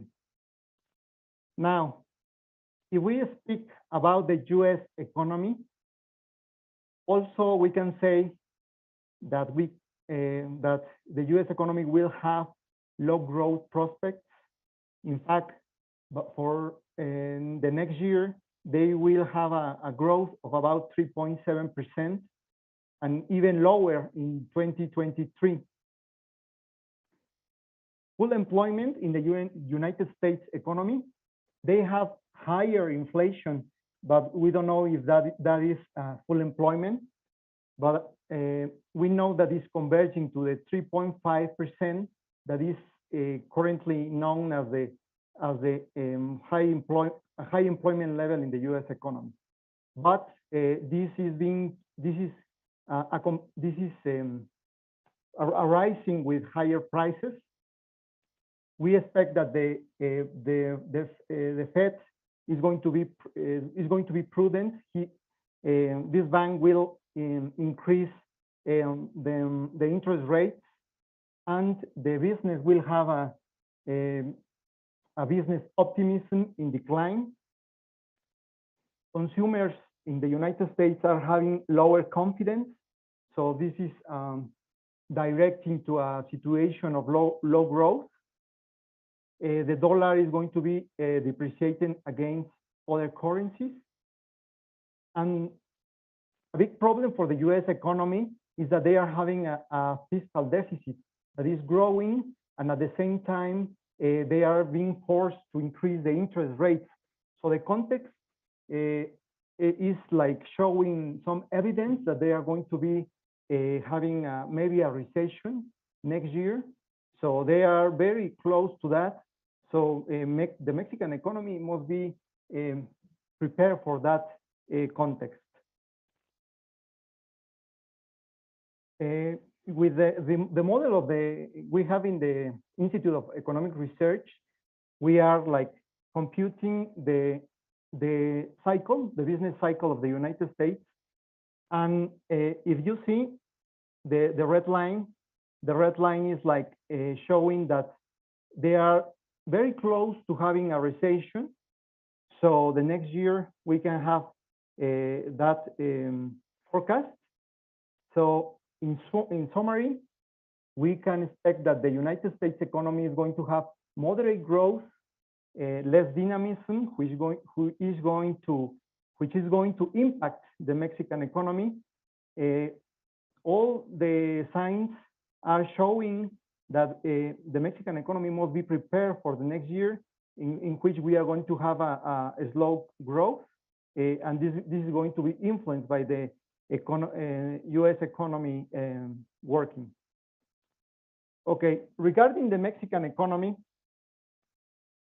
after the crisis, Mexico has not had the recovery that we were expecting. We were expecting at least 2 years of high growth, but it's not happening. We are having moderate growth. As economists, we like to speak about the supply and demand sides of the economy. I'm going to talk about the demand side. When I say about demand side, I'm talking about consumption, investment, government growth, and exports. Let's see what is going to happen with those areas. Mexico has had a recovery in consumption. In fact, is as we were expecting, and this is associated to some factors. These factors are associated to remittances are growing, and that is pushing the consumption. Consumer credit is recovering. Also, there is a problem now because the cost of credit is increasing. The wages have been increasing in the last years because the Mexico's authorities have increased the minimum wage in the last 2 years, and that has pushed the consumption.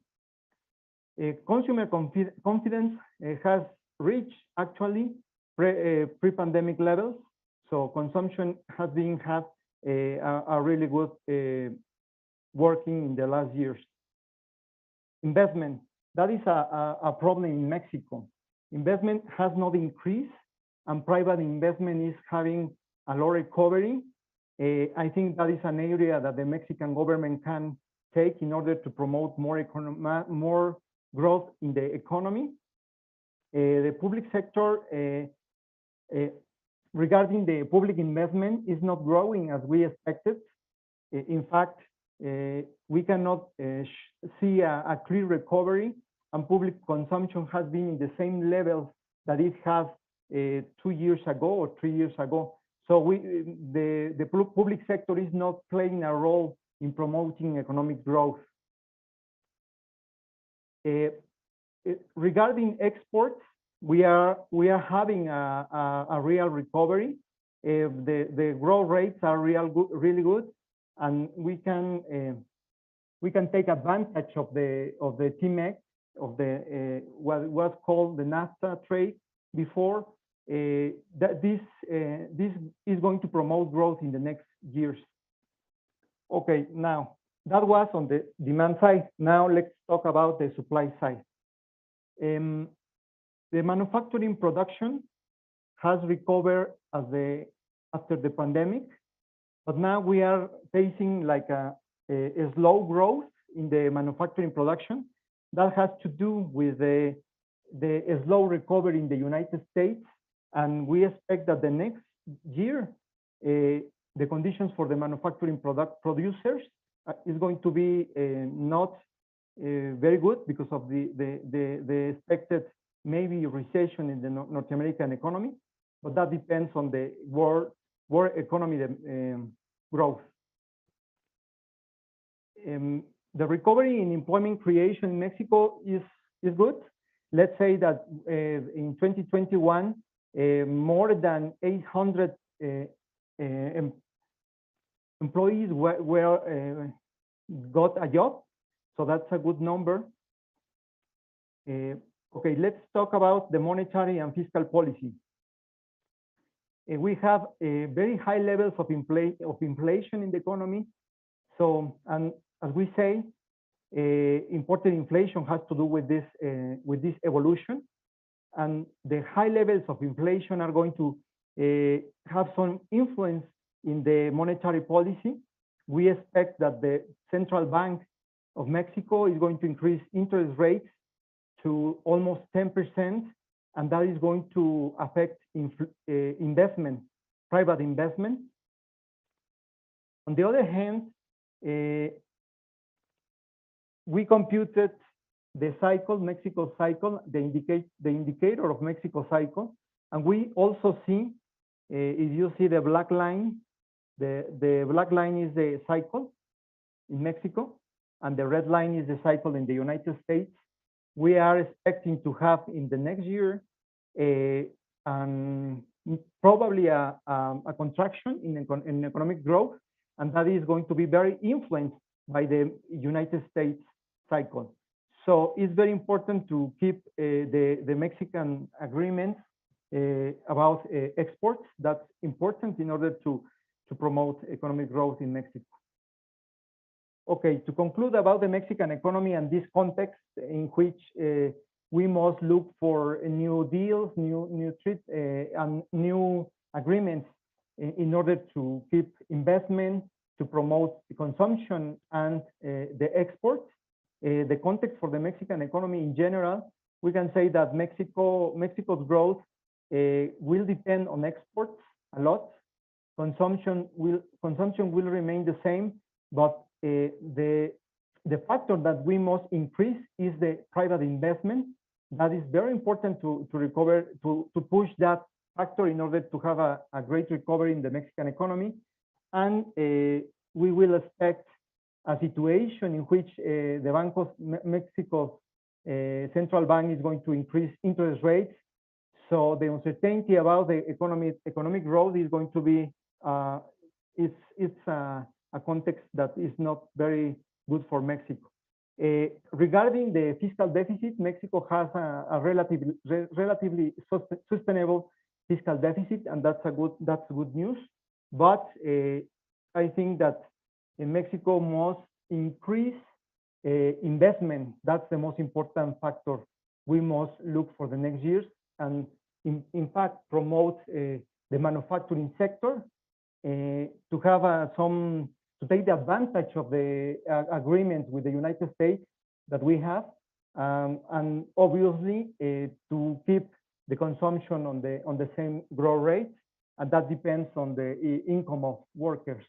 So that's in general the situation of the Mexican economy in which we can think for the next 2 years. So that's what I conclude. Thank you.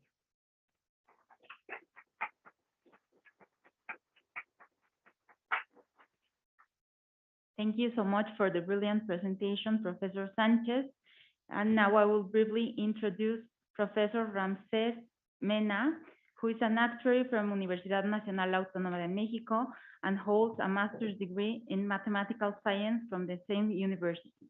He obtained his PhD in statistics from the University of Bath in the UK in December 2003.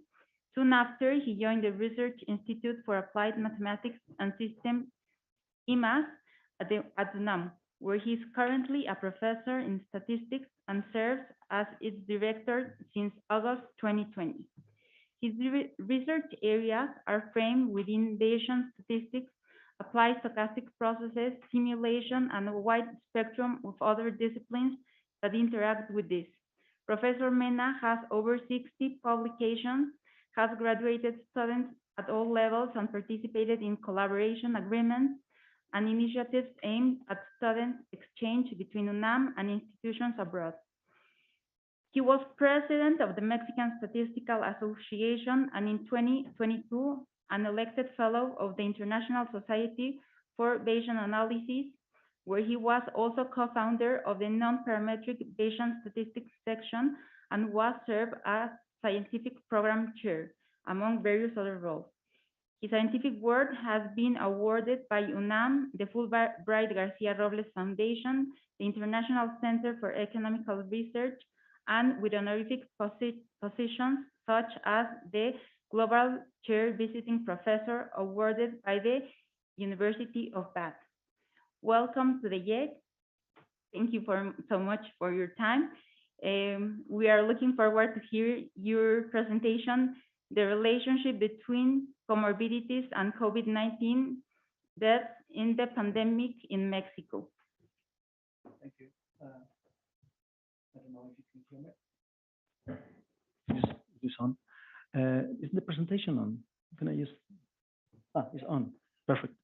So, well, thank you very much. Thank you. I'm very glad to be here. I'm very grateful for this invitation for Armando. Thank you very much, Armando, Aida, my colleagues from Bath. As you heard in the introduction, thank you very much, Jimena.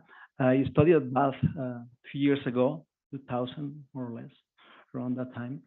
So yeah, it's very good always to see folks from the place where I actually studied, and we have as Jimena was saying, a lot of collaborations between mathematics department there in Bath and also here in Mexico and the institute where I belong.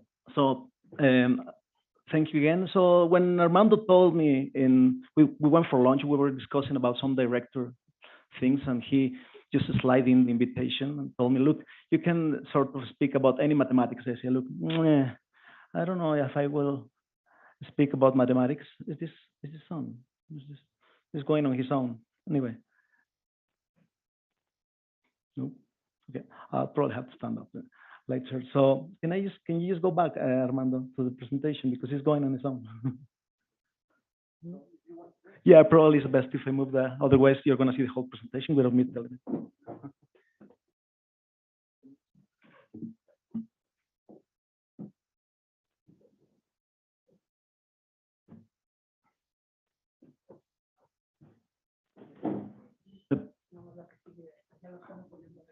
Okay, I have to indicate. So I will tell you when to turn, right? So I haven't actually started. So can you just, I think it's there. Anyhow, so when he told me about it, so I thought about, can you go to the first, ¿puedes ir al primer slide, por favor? Al primero. Y te voy indicando cuando, nada más con la mano, ¿no? Okay, perfecto, gracias. So I thought about some research we have done for COVID, which is related to maths, but I don't promise to, overlap with a lot of mathematics. So the essential work is related to COVID, which I actually think after hearing, after seeing the program, it felt very well into the whole program, right? So now, can you just move on? Thank you. So I don't see my presentation here. You think I can see it, or I can probably stand? Otherwise, I have to be like that. So, as you know, when the pandemic started, I mean, I don't have to recap that. So it was 2019, December. So I happened to be in London at the time in a conference and discussing with some friends. They told me, look, what's going to happen? We might just not see each other in next month. And we were joking, and it happened, right?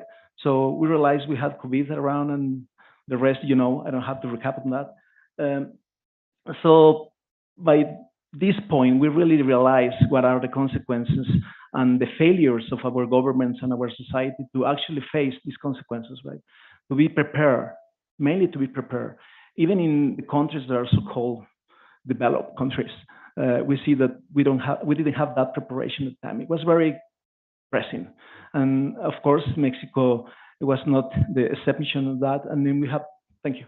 And then we have issues dealing with that. So one of the problems in Mexico is that if you saw the statistics in the many dashboards at the beginning, is that we were among the countries with most dead people, right? So one of the questions that arise immediately is how is the characteristics in DNA, Mexican population, whatever you call it, actually affected that mortality due to COVID? So, thank you. So the idea is to think about this. I mean, the medical conditions, from the very beginning, we realized that the medical condition actually affected the outcome of the disease, right? Where you have some hypertension, or you were obese, or you have diabetes.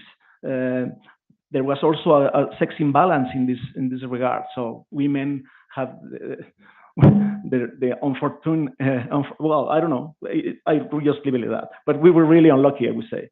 So, and indeed, one of the main problems in Mexico is that we have the second place in obesity around the world. So that's a main concern, and it was also a main concern for the government. In 3 children, they have overweight problems, right? So this is very huge. Probably not for some places in Europe, but in America and in Mexico in particular, is particularly difficult. And also we have all of other comorbidities in our populations that actually there was the presumption that affect somehow the outcome of this disease. So yeah, the Mexican government and the authorities in Mexico were wondering whether this was a particular effect, and UNAM put up a very nice team of researchers to work into that direction in all the areas, I must say. So at the moment, I was not director of the institute, but they called me our dean in science, called us, and then we put a team together, and we were all working in a bunch of variety of models, you name it. So to try to do that from my side, the mathematical viewpoint, but also people in other areas were working in vaccines and everything, right? So this is part of this research and this collaboration that actually derived from that. So next one, please.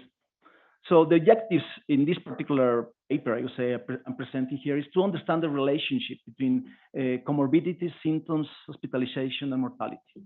Identify the differences by sex and age group, as we divided here, and the prediction, and this is very important, that's what I think the most important objective, the prediction of a patient being dead after realizing that he has some comorbidities and has turned out positive, or some symptoms, and whether he has a certain age or is men and women, right? So in that respect, that was the idea of the research. We collected the data. The Secretariat of Health provided a very rich database. The Mexican, certain universities, not to everyone. It was not open at the beginning because it had a lot of information, right? So the database, as we call it, SINADE, was very rich, has 115 or more variables with a lot of information, also private information. So we had to be very careful with that. We had to clean the data. There are other papers for that as well, where we sort of went into that. Of course, this data is sample biases. You know, people who were infected or filled with bad, with some symptoms, they went to one of the hospitals. They were entitled to go to any hospital, and then they immediately realized whether it was just a flu or it was something else more like COVID, right? And then they register in this database. So of course there's a size bias because it was not a sampling scheme. Unfortunately, we couldn't realize a sampling scheme, and then we saw that results a few months ago where they say, well, it was 2.5, the actual incidence of the disease. Anyhow, so next one, please. So by January 2022, this year, we have about 12 million cases in that database. Okay, amongst which have 4 million of them have confirmed positive in COVID. So you're right, and you say I have all these comorbidities, and then you has a pre-examination just to see that you didn't just want to take a test, and immediately they tell you, look, you have or you don't have COVID. All right. So and then we have also the last days if you were hospitalized or whatever happens, right? If you died. So we consider in that information the comorbidities, symptoms, and information you see on the screen. So we have 35 variables. And this is very important because we have dichotomies. You have variables that take 0, 1. Either you have it or not. So this is very simple for a mathematician to understand, and also for an engineer for sure. I'm sure you like it. So, and the model was very simple, right? So we created what we call the clinical footprint. So for each individual that arrived at the database, you collected that bunch of 0, 1 vector. So it was very simple. It's like tossing a coin. You have 0, 1, but there were many coins. 1 coin per individual, right? Per symptom or comorbidities or age or group. So that's why we put the age group, right? Because either you belong to that group or not. All right. So this is a very simple problem for a mathematician and also for not a mathematician, for vaguely mathematics background. So it would be like tossing a coin. Of course, if you know a bit of statistics, you could say, well, it's like a Bernoulli random variable, right? With certain probability, you get a tail, or with certain the complement probability, you get the other side, right? So essentially, this is the same, but you have a footprint. And footprint is a collection of 0, 1s. And you don't want to be independent because, of course, if you are obese, it's very likely for you to have diabetes, and it's probably very likely for you to be a man. So that kind of thing, right? Well, a woman, I think, is in Mexico, actually.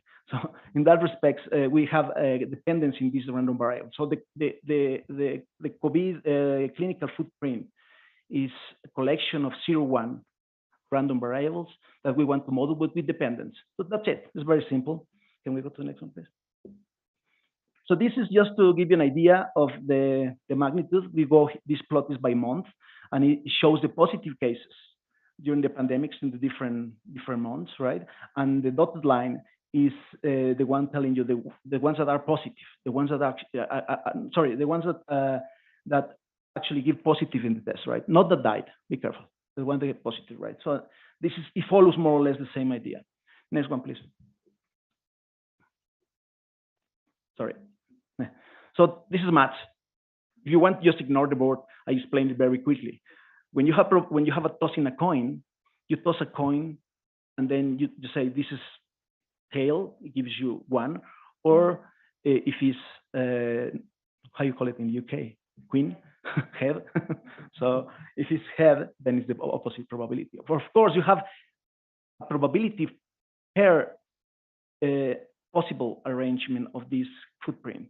So you have as many as 2 to the power of these 35 variables, parameters in that distribution. So it's a distribution which you can think is over-parameterized. But as we say in statistics, is dense.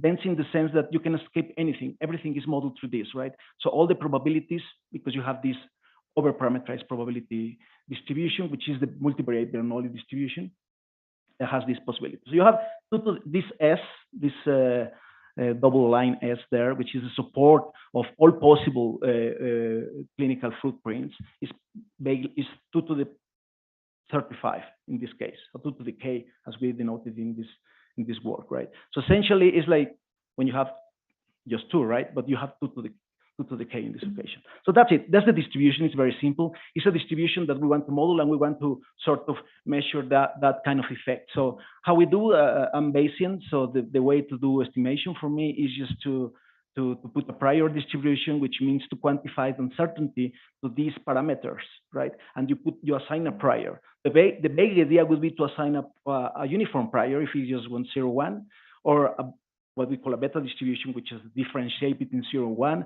or a different distribution that we call the Dirichlet distribution on the simplex, which is essentially the set of possibilities of proportions that add up to 1, because they have to add up to 1, right? So that's it. That's the next slide. So essentially, the basic properties of before going to that, I was going ahead a bit. So before going to that, this distribution is very well known in probability, and that red row, Greek letter we use in mathematics, is a matrix essentially, which each of the row is a clinical footprint, and each of the column has 35 columns in this case, is one of the symptoms, or either you fall in a particular age group, either you're menopause. So it's a very simple database. It's huge, right? Because allegedly it has as many combinations as you could possibly have in 2 to the 35. And one thing I like to show, and this is more for mathematicians, and again, this is a very mathematical slide, but essentially, if you think of that probability, and I would, can I use, no, I cannot point here. Can I point here? No. I can use this. So essentially, this probability here can be seen as a mixture, and that's very important. It's just a representation of the previous expression we saw before. And that's very interesting, because if you can see it as a mixture, then it will lead me to a discussion at the end of the talk. That's all I want to say.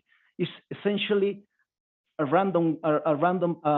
weight given to a particular clinical footprint, and the probability of that person having that particular footprint. That's it. So it's just assigning a weight to it. Right? So everything falls down. So everything falls nicely in the sense that if you marginalize a particular symptom or a particular observation, then you get also a Bernoulli distributions as the one you would use for a coin in one dimension, and you can get the multiple dimensions as well. Vectors are Dirichlet. So everything in mathematics in these terms is nice. I'll probably skip that one. And you have a correlation, which is also important. Right? You have a correlation which allows you to see how this affects. The good thing about this correlation is that it lives in between -1 and 1. So the whole spectrum of potential correlations between comorbidities and symptoms are possible. So go to the next one before I get people with pearly eyes. Next one, please. Oops. Can I use a bit? No. Okay. So Bayesian inference. Bayesian inference, as I was saying before, so this is the prior distributions we assign on those weights. So we quantified uncertainty on the weights by giving them a first appreciation. That's based on statistics. Essentially, you don't know what these parameters are, and you give a first appreciation to it, which essentially tells you there are many ways to do that in Bayesian statistics. One way to do is give a probability distribution. In this case, is that particular distribution called the Dirichlet distribution on the simplex. Or if you want to think of the uniform between 0 and 1, if you use in one vector. So, and then this distribution, sorry, this is the prior distribution. This distribution, once you put it in, you do inference, what we call in Bayesian analysis, with the posterior distribution. So essentially, once you observe how you update this prior information, and unfortunately, we have a nice property here that is conjugacy, and the posterior distribution in this case is also Dirichlet. So for those who are in statistics, more or less, you know what I'm talking about. And with the only thing that you update the parameters. So here, first, we have a delta. So this distribution, for you to understand, this distribution, is if you put 1 in all of them and just project in one dimension, it's a uniform distribution. So it can be as simple as the uniform in the simplex, in a triangle, if you go into 3 dimensions, or in a simplex. But once you observe that information, that parameter is updated by this information. What is this information? This RL plus the prior you assigned before is just the summary of the particular observations of the people falling into that, which is clear, right? If you have if you are sampling, then you realize how many of these people in the data, in the 4 million, how many of these have a particular footprint, how many of these have diabetes or hypertension, there are men, blah, blah. So, and then you just sort of record that in this particular value RL here. And you can do this second bullet here is just to say that all the summaries can be done as easily using the marginalizing properties that we saw before. So that's it. So if you want to, for instance, infer about what is the posterior probability of someone being dead, given that had a particular footprint, that was one of the questions you wanted to solve, and then you can do it. Or you can also say, well, this guy didn't die, it's positive. What is the probability that you have diabetes? I mean, you can do that for any variable, right? And it's symmetric in that respect. Or you can compute the posterior distribution, or just an expectation, which is the third bullet here, which is essentially a nice way to do it. So I'm going to move to more illustrative things, which are the results given this very simple model, right? So the results are, in this case, we are obtaining the mortality, the expected mortality by month. So we do that every month. Notice here that we are not doing any time series. We could have actually put more complicated model, like use a time series dependence and do the time dependence. But we are not doing that. We are just cutting each month, and we are plotting what happens in each month. So as you can see, these different colors in this plot here are the different symptoms, comorbidities, or sex. In the line below here is sex. And of course, hospitalization have the the more risk, right? So if you were hospitalized, you have highly probability of dying, given that you have certain comorbidities, right? And it goes like that. So you can also detect how went down with the vaccination when vaccination started to pass by. So this is very simple to obtain. Can you go to the next one? So this is the expected mortality. So out of 100,000 people, how many of them are expected to die, given that they went into the hospital, they were positive for COVID, and then they had this kind of comorbidities, okay? So if you were hospitalized, then you have certain probabilities. We ordered them, right, through the months, and then you can see also the effect of the vaccination. And also you can tell which of them are really deadly, right? So for instance, having difficult breathing, POC, I don't know how you call it in English, POPs, I think. There's a name for it, yeah, exactly. And then coughing, hypertension.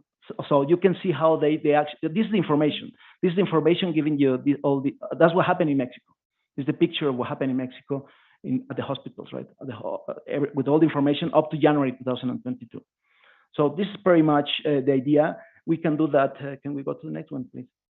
And then we can do that different age group, or whether you're men or women. And this is interesting because you can see how, for instance, males have a worse scenario than women. Also kids. And this was very important at the beginning in Mexico because kids weren't vaccinated until very late. So we were wondering how it really affects the kids, right? So we were thinking about that. And we ran this experiment with just kids, very young kids between 0 and 10 years old, and then see how was the risk. The risk was very low in most of the cases, right? Very low, sorry, I have to say that. So, but you can tell, right? Females of 60 plus, and this is actually higher. I don't know if you can tell here for males, right? The scale is not the same, and that was a mistake in the plot. But essentially, we have higher risk. So that's how it went in the pandemic. So this is a very simple model. Can we carry on, please? La siguiente. So another thing we were asking at the beginning of the talk, it was the impact of sex and age in all crossed by symptoms, right? So you can tell here in this heat, let's call it heat contingency table, which essentially gives you the probability, right? How headache affects different men, here first men and then women, right? How they affect that. So it was pretty much constant, the first two symptoms, the S's for symptoms, right? And then, I don't know, I don't see any, this is just for symptoms, sorry. We did another one for comorbidities, but this is just for how, when you write to the hospital with certain symptoms, which ones were really pressing for you to get the special attentions to be intubated and everything. So this was part of the deal. And we used this with some hospitals in Mexico as well at the very beginning of the pandemic. That sort of indicate, we built a very simple dashboard, right, with that. Although the tables weren't as nice as this one, I presume at that time. Can we go to the next one? So this is again the correlation, estimating the correlation, as I told you before, all the information, the cross information was easy because we have that smart. This is a Dirichlet distribution, a posterior, a predictive distribution. So here we are predicting which are the consequences, which are the how you correlate with all the variables. So this is probably too small for you to check. I think you can see it actually, and you can see which these blocks here tells you which are the highest correlations. So you could tell immediately that coughing and having muscle pain had a very high risk of dying for the disease. And that was sort of indicating, sort of solving one of the questions that the government at the moment had to solve in Mexico. And also we as academics, we were wondering a lot. We were doing a lot of things. This was just one of the things we did for the COVID in modeling. I think there's another one. Can you give another one? La siguiente, por favor. Oh no, can you go back? Sorry. So I don't know, I thought I was going to put at some point I realized I could put the small blocks for you to realize. But one thing I want to add here is essentially that the model is just the vanilla model, the very simple model. We could actually complicate it a lot. If those weights, namely, depend on time, which are also, it's also a very nice way to deal with this. It's interesting. As you saw the mixture at the beginning, the support of those mixtures were this double S, the possible clinical footprints of all the population. But those clinicals, 2 to the power of 35, are the ones that you can actually study because you have a questionnaire, and then that they tell you whether they have it or not. But what about the whole spectrum of possibilities that we are not measuring in a particular person, right? So that's when it goes to infinity. And there is a nice theory that we are developing now to predict and sort of be ready for any sort of potential disease and be able to detect it and somehow to tell you, look, be careful, right? To create some alarm system, some mitigation of the peril by a pandemic that can help with that. So we are building that as part of the work. Can you go to more? Well, thanks for listening, and probably if can you go the next one? There's another one. Just to tell you that this work, if you want to look at it, la siguiente, por favor. If you want to look at it, it's going to appear in the Royal Statistical Society Series A applications in probably next month. It's online. I remember I had at it anyway. So it's towards the end of the presentation anyway. But yeah, if you want to look at this work, I can pass on the paper. Just write me. And it's again very pleasant to give a talk in front of colleagues and in front of this new audience of friends. Thank you.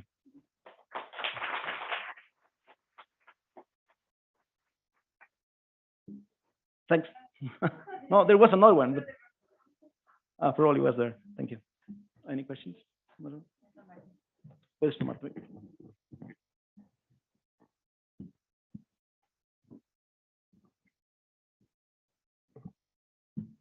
Thank you so much, Professor Mena, for this excellent presentation.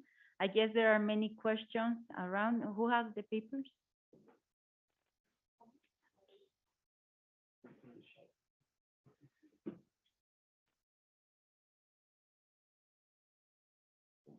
Okay, this one is for Professor Ramses. Did symptoms change with the vaccine? Did I say it okay? I know who. Sure. Can I just keep on reading? And okay. Then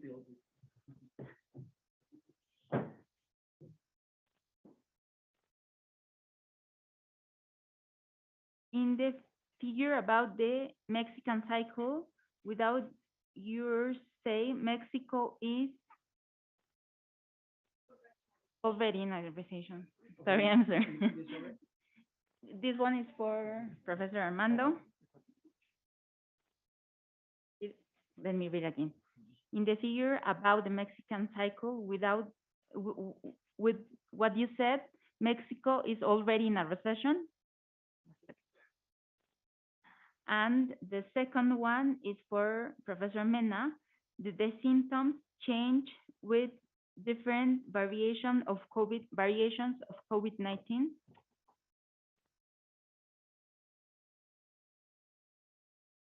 We have more. Let me read this.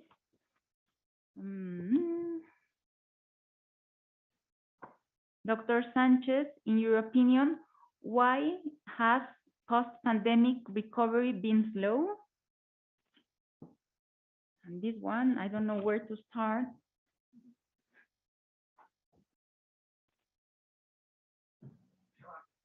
Yes, please.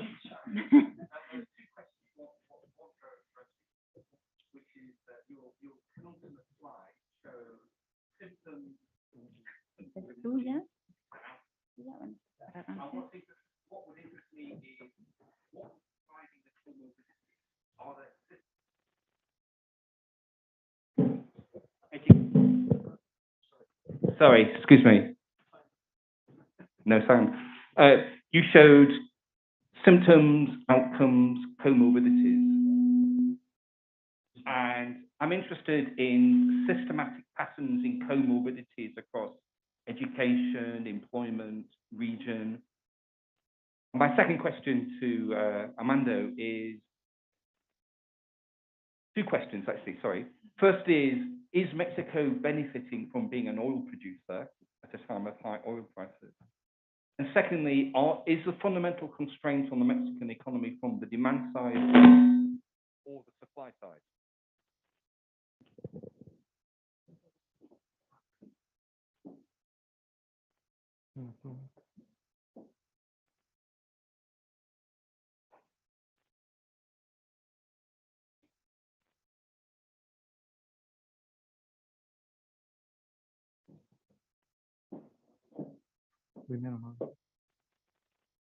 Shall I start?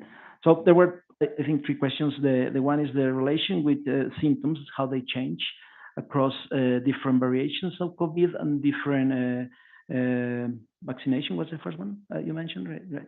How they change. They do change, and some of them actually are present. Most of the ones that are really very probably we can go back to the table, but most of the ones that are very strongly correlated, those not change. Those are still there in the different variations of COVID. But the others, some of the others do change. Like there's a different presence of them across the time, and then we can see that because the different variations were hitting right. And then this week with this research, we sort of stopped it in January. So from January onwards, we kept doing it. But this just I presented just what is in the paper, right? But we keep doing it, and there's a dashboard where we can actually see this going on live. We are still fiddling with some of the computational side of the dashboard, but we're still working. And the third question about education, there is the first question that arose.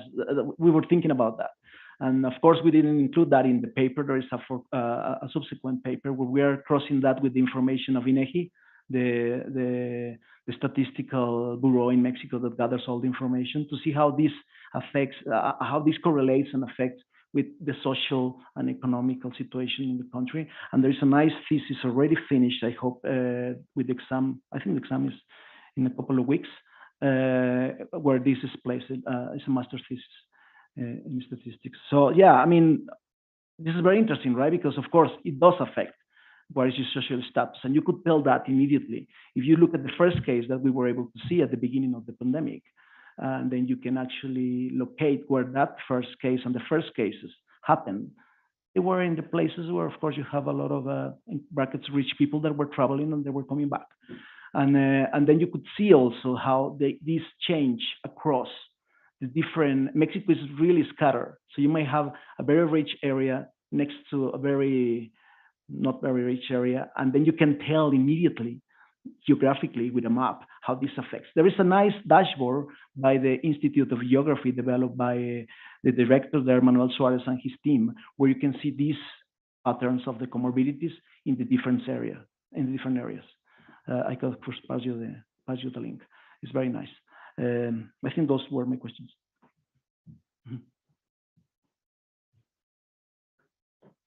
¿Se me escuchan? Do you hear me? Okay.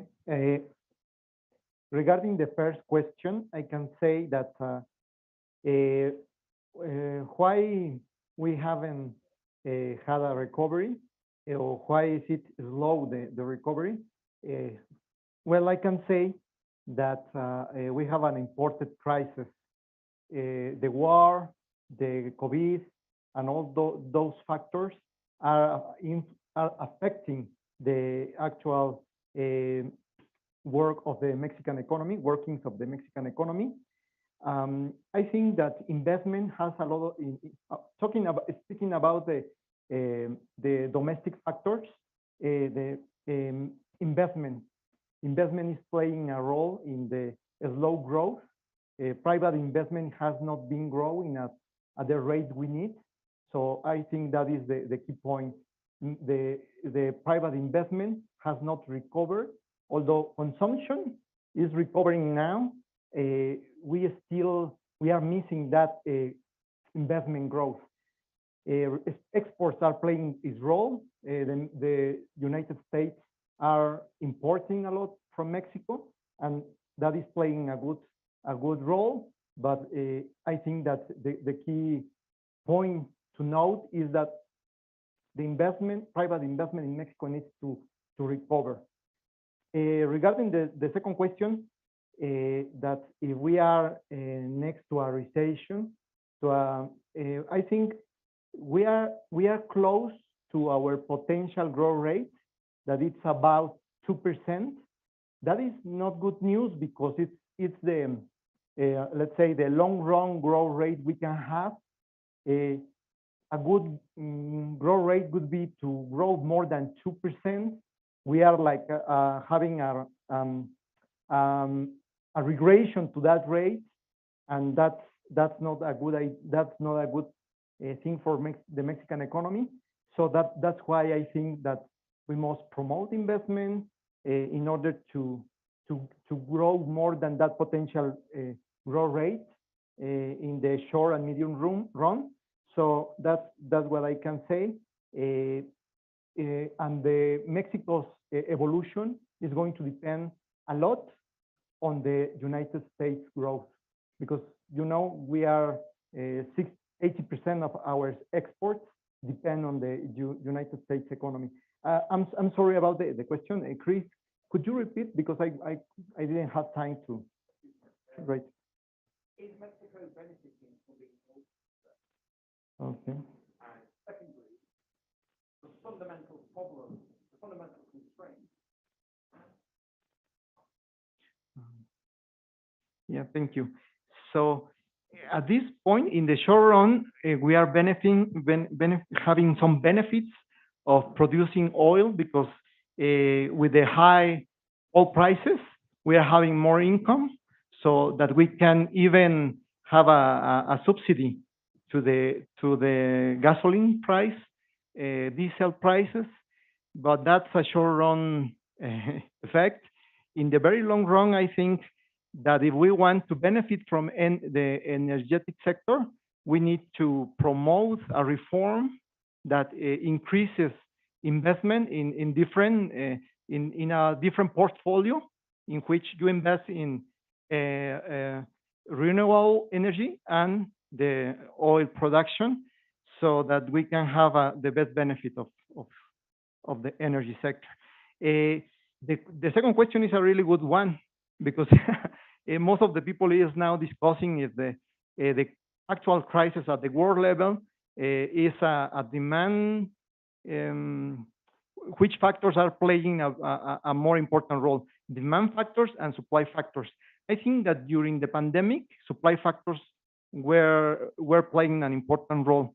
Now I think that demand is also playing a role in Mexico, at least, because we have this slow investment growth. So I think that as economists, we must think that an economy depends on how hard you push on the supply side and on the demand side to promote growth.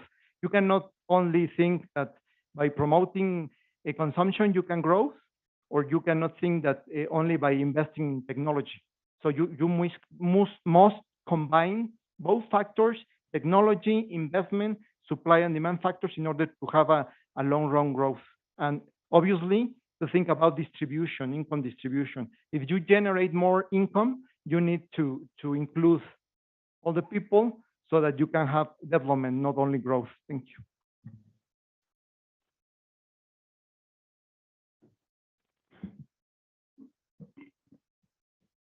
Are there any more questions or commentaries?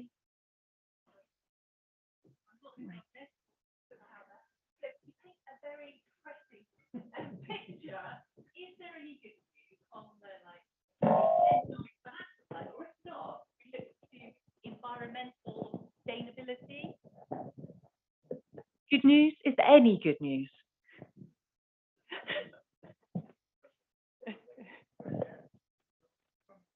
Always depressing. No, I think there are good news. We are also recovering from the pandemic. So the growth rates all around the world are better. But I think that the humans must be promoting, thinking, learning something from this crisis. The pandemic has given us ways to collaborate, to invest in technology. Technology is a really good path we must follow. That's why our partnership we are looking for with Bad University is promoting how to invest in developing this kind of technology. In Mexico, we really need that, and that's the supply side. So the good news is that I think human collaboration is increasing, and we are now more aware of the environmental crisis we have, and that this may be correlated with the health crisis. And all the countries have something to promote, something to contribute, So that's why I think that collaboration is the good thing that the crisis has given us. And I think that knowledge from the universities and how to apply that to solve real problems is a good path to follow. Anyone else?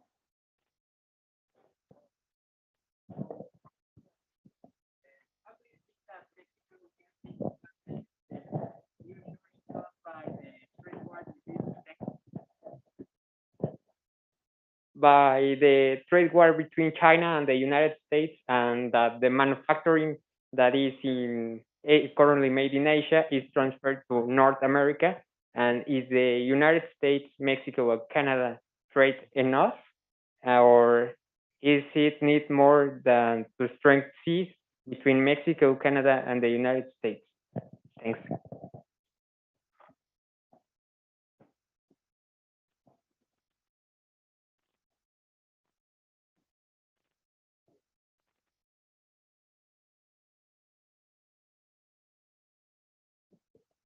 Hello. Okay, so that's a really good question. We are taking advantage of the agreement with the United States, but China is a really good market. We must look channels to sell to them. In fact, China has been reducing their exports to the United States, and Mexico has taken some of those places. Now Mexico is importing more in some areas, not too many, but we are like taking advantage of those tensions between China and Mexico. So China and the United States. But I think that Mexico must collaborate with not only with the United States, but also with China. We must change that pattern of 80% of its exports to the United States. We must look for the Latin American countries, or even Europe. Europe is very important for Mexico. So I think any agreement can have positive impacts on Mexico. Someone else? No? Professor Sanchez or Professor Mena, would you like to add something?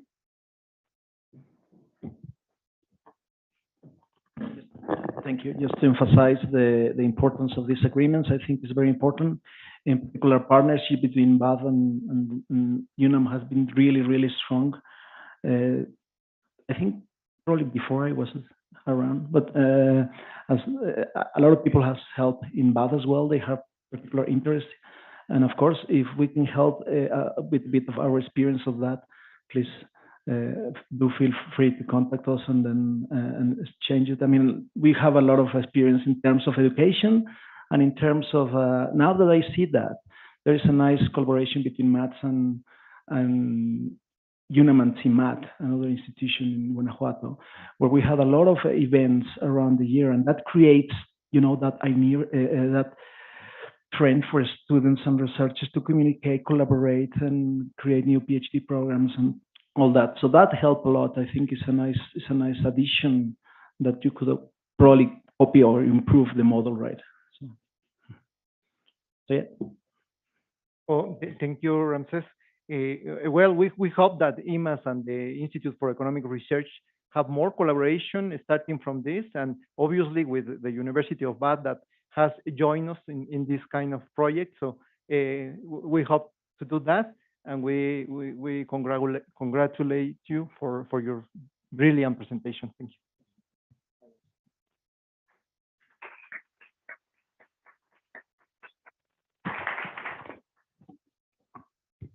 Thank you very much. So if there are no more questions or comments, we are concluding this session, and we will be back. I'm asking you, Dr. Sanchez, are we coming back at 20 to 3 as it's scheduled here, or before? No, pero hay un lunch. A las 2:40. 2:30? Okay, so we'll meet again here, 2:30 past 2, please.